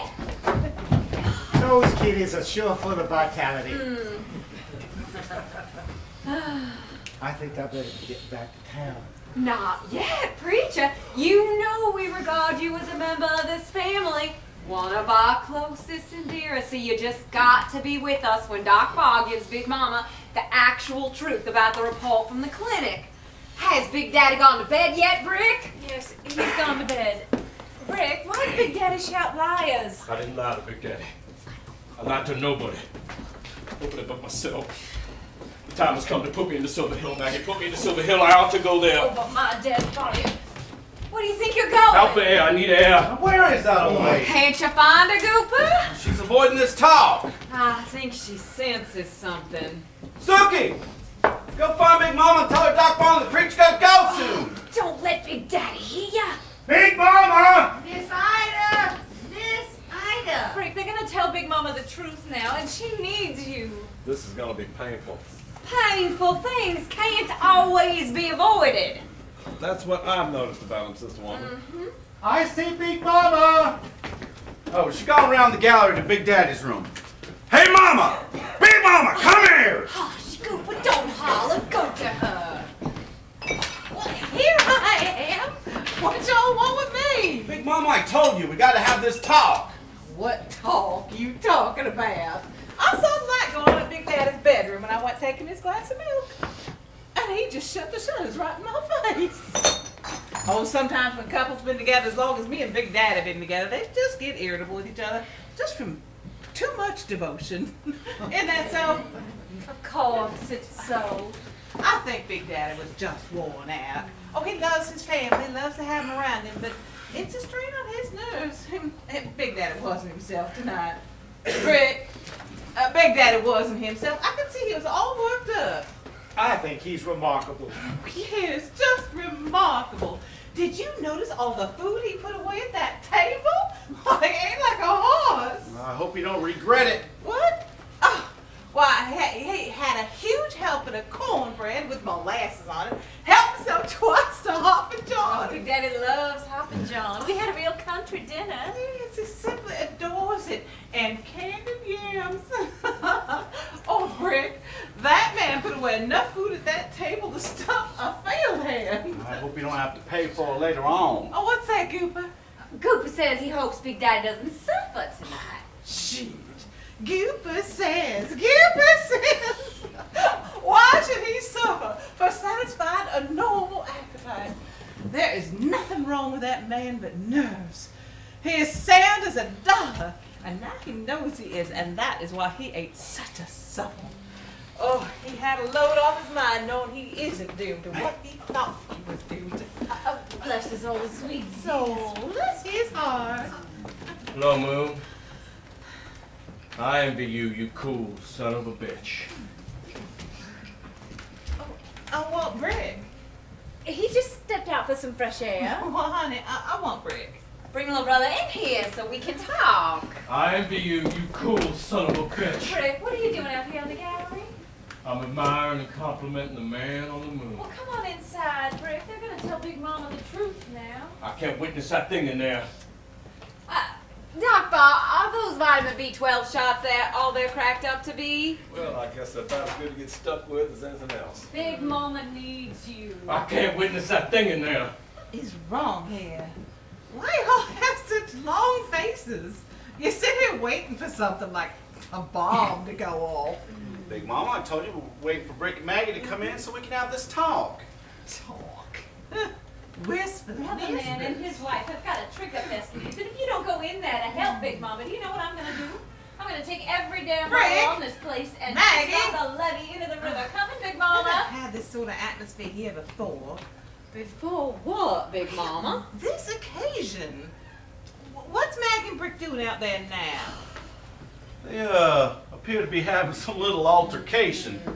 Would you get me a little something to wash this tablet down with? Smell of burnt fireworks always makes me sick. You sure are a live cat, aren't you, Maggie? You're damn right I am. Would you open up that hall door, please, Gooper, and let some air Oh, circulate? Big Mama, I think we ought to keep that door closed until after we talk. Well, I'm swamped. I just don't think we ought to take any chance of Big Daddy hearing a word of this discussion. What discussion of what? Brick! Nothing's going to be discussed in the house of Big Daddy Poet. He can't hear if he wants to. How long are you gonna stand beside me, Maggie? Forever, if necessary. Brick! That boy's gone to pieces. He's just gone to pieces. You know, in my day, we had what they call the Keeley cure for drinkers. Oh, shoot.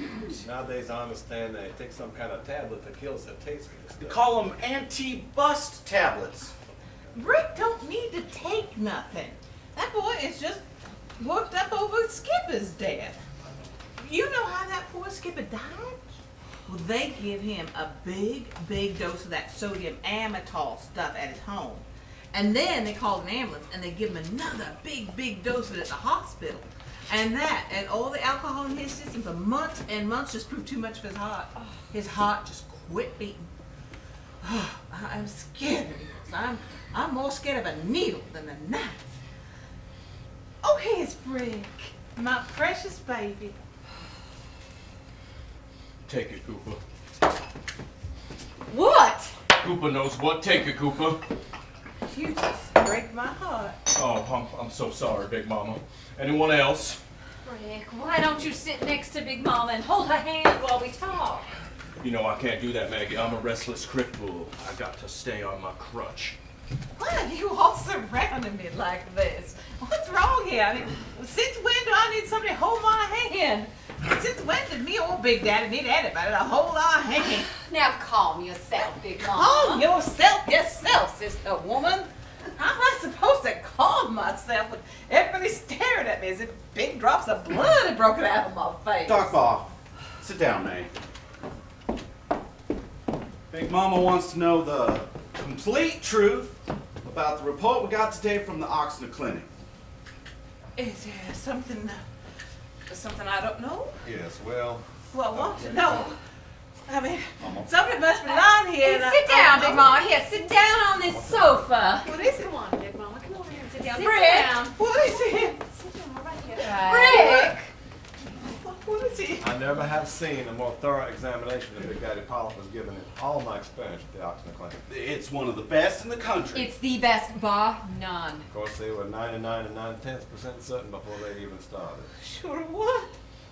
Sure of what? Oh, now, Mama, be a brave Sure of what? girl. By the light of the silvery moon. Shut up, Brick. Listen, Big Mama, they cut a piece off of this growth, a specimen of the tissue. Whoa. But you told Big Daddy. You told me a Big Daddy that. Big Mama, they always want to make sure. Talk, will ya? Yes, that's what we told Big Daddy, but we had this bit of tissue run through the laboratory, and I'm sorry to say, the test was positive on it. It's malignant. Cancer. Cancer. Now, Mama. You had to know, Big Mama. Why did they cut that in here? Involved too much, Big Mama, too many organs affected. Oh, Big Mama, the liver's affected and so's the kidneys, both. It's gone way past what they call... Surgical risk. Yes, it's gone past the night. That's why he's turned yellow. Get away from me. Get away from me, man. I want Brick. Where's Brick? Where's Brick? Where's my only son? Mama, did she say only son? What does that make me? A sober, responsible man with 5 precious children and 6. Let me tell you, Big Mama. No, leave me alone. You're not my blood. Mama, I'm your son. Listen to He's me. your son. He's your firstborn. Cooper never liked Daddy. That's not true. I think I'll slip away at this point.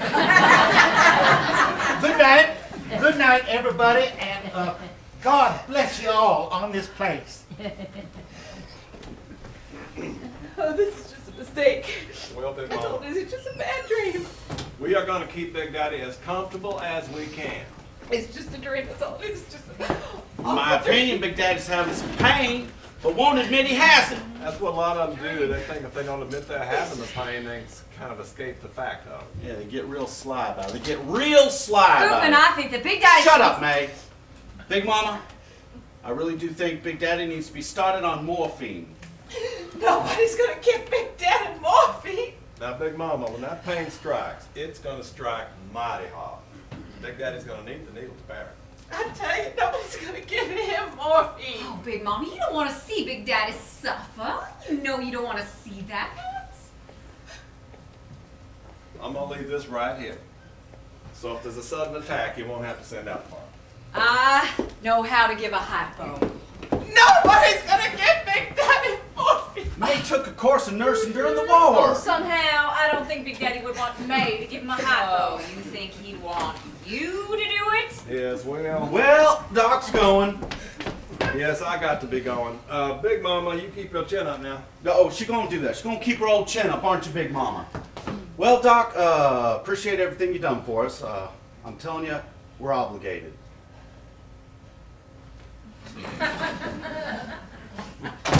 Margaret, come here. I'm here. I'm right here, Big Mama. I'm right here. You've gotta cooperate with Big Daddy and me to straighten Brick out now. That Doc must have a lot on his mind, but wouldn't hurt him to act a little more human. Because it'll just break Big Daddy's heart if Brick don't pull himself together and take hold of things here. Take hold of what things, Big Mama? The place. Now, Big Mama, you've had a shock. Yes, we've all had a shock, but But let's be realistic. Big Daddy would never be foolish enough To put this place in irresponsible hands. Big Daddy isn't gonna put this place in anybody's hands. Big Daddy is not going to die. I want you to get that through your head. Oh, yeah. Mommy.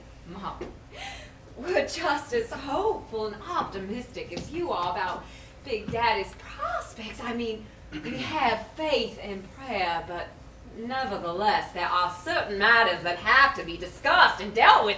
Otherwise... Will you get my briefcase from my room, please? Yes, honey. Hear them in there?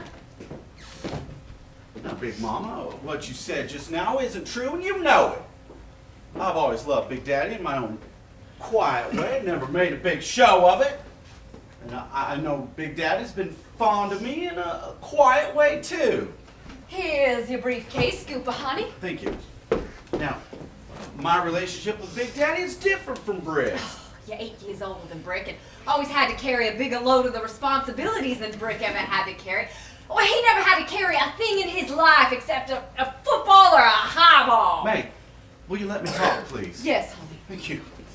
Now, a 28,000-acre plantation is a mighty big thing to run. Almost single-handed.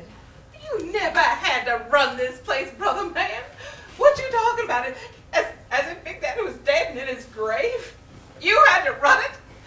All you had to do was help out with a few business details while you had your law practice at the same time in Memphis. Mama, let's be fair.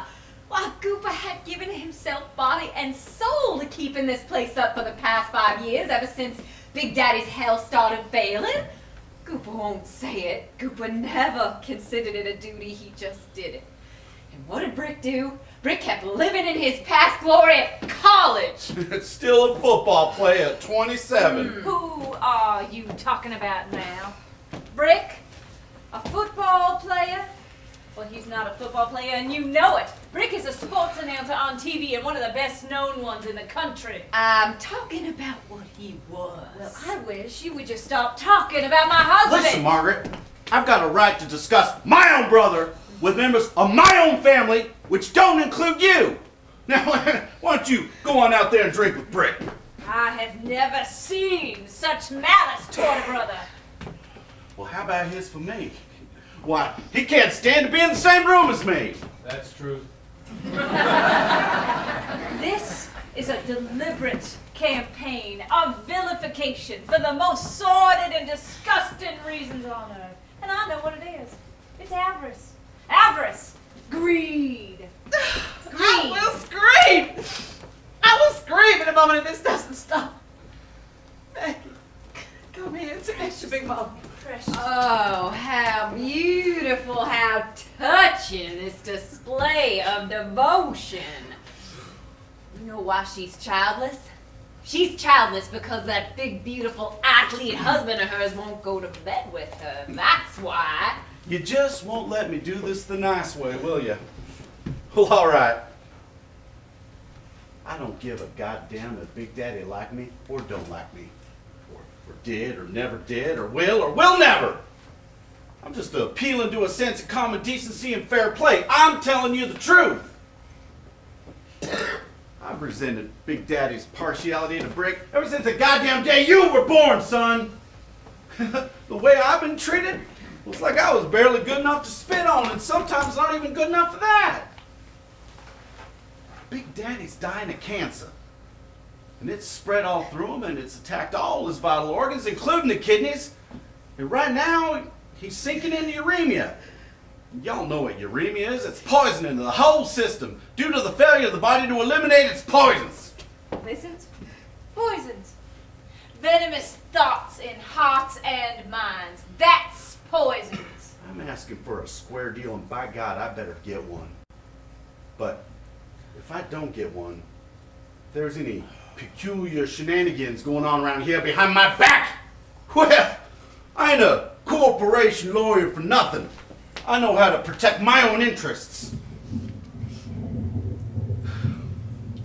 Storm coming. Well, a late arrival. Behold, the conquering hero The comes. fabulous Brick Paulett. Remember him? Oh, who could forget him? Looks like he's been injured in a game. Yeah, but I'm afraid you're gonna have to warm the bench this year during the Sugar Bowl, Brick.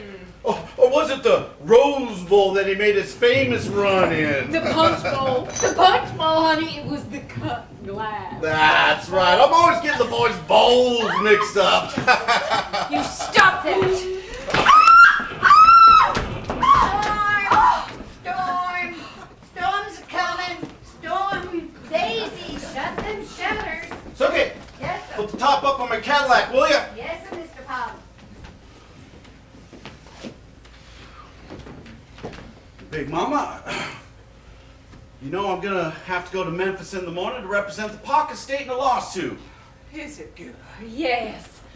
That's why I'm forced to bring up a Something problem. that is too important to be put off. If Brick was sober, I think he ought to be in on this. I think he ought to be present when I present this plan. Brick is present. We are present. Well, good. I'll now give you this outline my partner Tom Bullitt and me have drawn up. Sort of dummy trusteeship. Oh, that's it. You'll be in charge and dole out remittances to us, will you? This we did as soon as we got the word on Big Daddy from the Oxnard Clinic. We did this thing. We drew up this outline with the advice and assistance of the chairman of the board of directors of the Southern Planters Bank and Trust in Memphis, C.C. Bellows, a man who handles estates for all the prominent families in West Tennessee and the Delta. Now, this is not final or anything like it. It's just preliminary outline, but it does provide a basis, a design, a possible, feasible, a plan. Oh, yes, I'll bet it's a plan. It's a plan to protect the biggest estate in the Delta from irresponsibility and... Now you listen to me. All of you, listen here. There's not going to be no more catty talk in my house. Gooper, you put that thing away before I grab it out of your hands and tear it to pieces. I don't know what the hell's in it, and I don't want to know what the hell's in it. I'm talking in Big Daddy's language now. I'm his wife, not his widow. I'm his wife. And I say, Big Daddy's language. Mama, what I have here is... explain that it's just a plan. I don't care what you got there. You just put it back where it come from and never let me see it again, not even the outside of the envelope of it. Is that understood? Basis, plan, preliminary, design. I say, oh, what is it Big Dad always says when he's disgusted? Oh, why Big Daddy always says crap when he's disgusted. That's right. Crap! I say crap like Big Daddy. Coarse language do not seem called for in this situation. Something in me is deeply outraged by this. Nobody's gonna do nothing until Big Daddy lets go of it, and then, possibly not even then. No, not even then.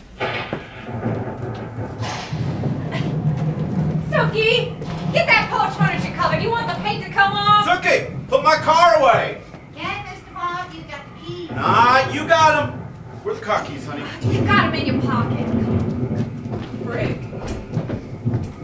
Come here, Brick. I need you.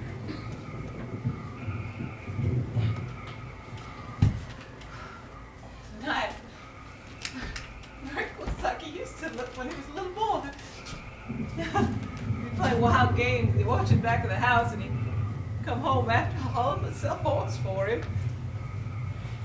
All sweaty and pink cheeked, sleepy with his curls all shiny. Time goes by so fast. Nothing can outrun it. Death commences too early. Almost before we're half acquainted with life, we meet with the other. Oh, we just got to love each other and stay together, all of us, just as close as we can. Especially now that such a black thing has come and moved into this place without invitation. Oh, Brick, son of Big Daddy. Big Daddy does so love you. You know what would be his fondest dream come true? If before he passed on, if Big Daddy has to pass on, you gave a child of yours, a grandson, as much like his son as his son is like Big Daddy. I know that's Big Daddy's dream. That's his dream. Look like wind, take liberties to this place. You need us to call Big it. Daddy's on gallery. That storm across the river yet? Gone to Arkansas, That done any damage around here? blew the front porch of old Aunt Crowley's house. Old Aunt Crowley should have been sitting on it. Yes. Time for the wind to blow that old gal away. Can I come in? Did the storm wake you up, Big Daddy? Now, which storm you talking about? One outside or that hullabaloo in here? Excuse me, sir. Seemed like I heard some mighty loud talk in here. Something important being discussed. What powwow about? Oh, well, then, Big Daddy. What was that pregnant-looking envelope you stuffed back in your briefcase there, Gooper? That? Nothing, sir. Nothing much, anything at all. Sure look like a whole lot of nothing, don't it? Well, I got just one more question to ask. What is that smell in this room? Don't you notice it, Brick? Don't you notice a powerful and obnoxious odor of mendacity in this room? Yes, sir, I think I do. There ain't nothing more powerful, is there, Brick? No, sir. No, sir. And nothing more obnoxious. Brick agrees with me. Odor of mendacity is a powerful and obnoxious odor. Storm ain't blown it out of this room yet. You notice it, Gooper? What, sir? How about you, sister woman? You notice an unpleasant odor of mendacity in this room. Big Daddy, I don't even know what that is. Hell, you can smell it. Smells like death. Oh. Now, what is wrong with that long, thin woman over there covered in diamonds? Hey, you, what's your name? What's the matter with you? She just had a slight dizzy spell, Big Daddy.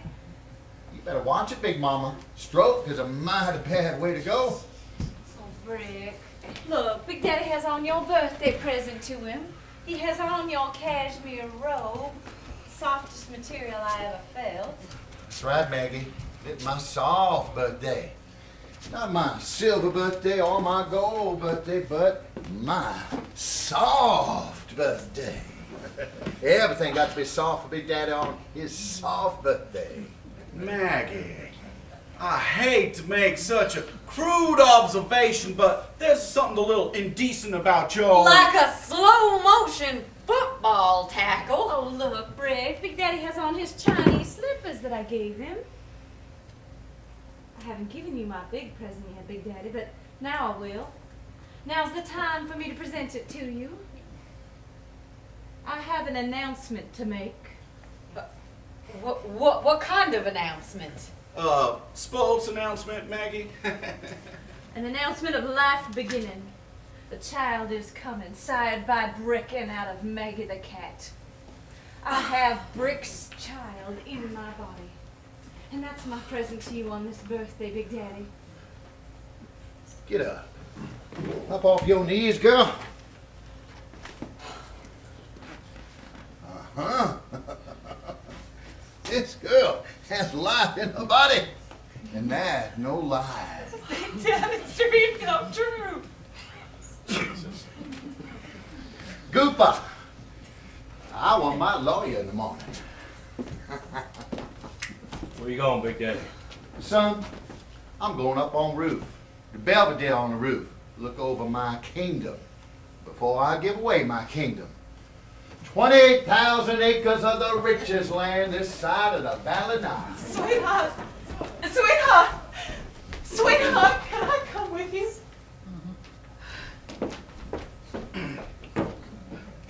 Brick, you spare me one small shot of that liquor? Oh, why, help yourself, Cooper boy. I will. Of course, we know that this is a lie. Be still, man. I will not be still. I know she's made this up. God damn it, I said shut up! That woman is not pregnant. Who said she was pregnant? She did. Doc Barr didn't. The doctor didn't. I have not gone to Dr. Barr. Then who'd you go to, Maggie? One of the best gynecologists in the South. I see.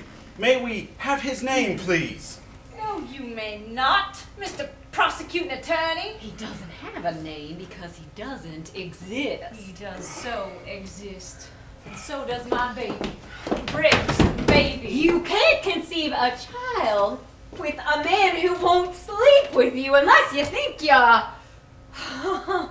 He drinks all the time just to be able to tolerate you. Sleeps on the sofa to keep out of contact with you. Try to kid us, Margaret.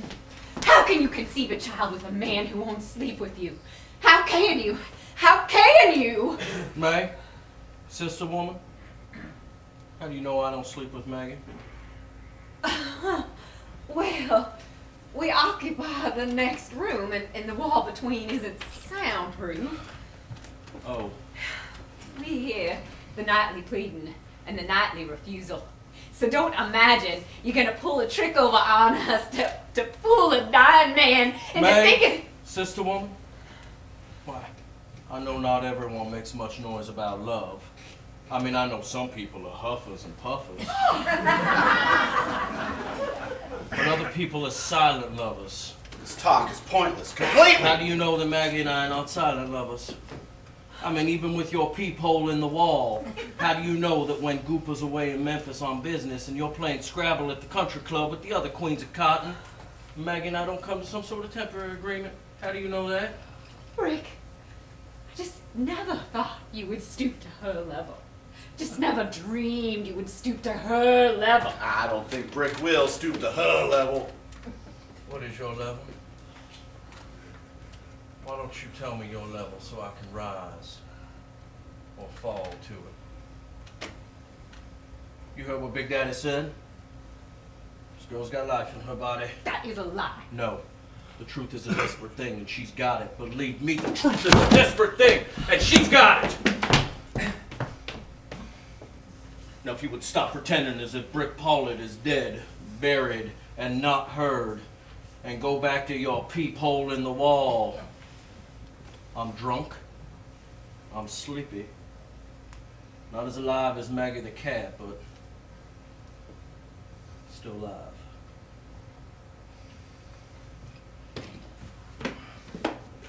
Come on, May. Let's leave these lovebirds to their nest. Yeah. Nest of lies. Lies. May, just going back. Lies!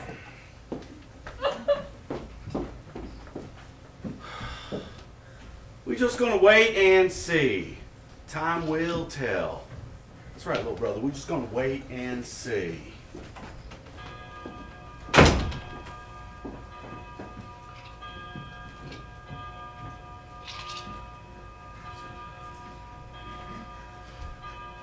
The click.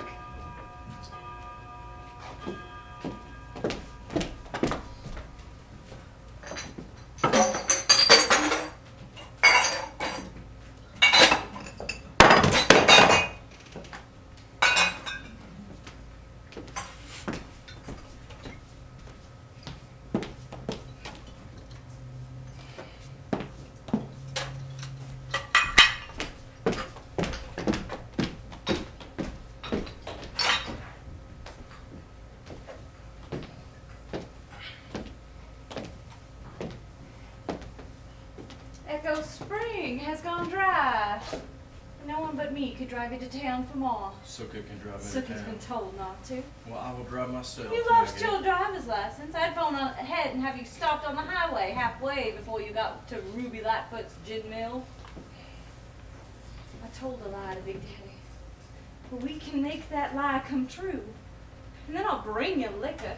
We'll get drunk here together tonight in this place that death has come into. What do you say, baby? What do you say? I admire you, Maggie. Oh, you weak, beautiful people. Give up with such grace. What you need is for someone to take hold of you gently and with love. Hand your life back to you like something gold that you let go of. And I can. I'm determined to do it. And there's nothing more determined than a cat on a tin roof. Is there, baby? Is there?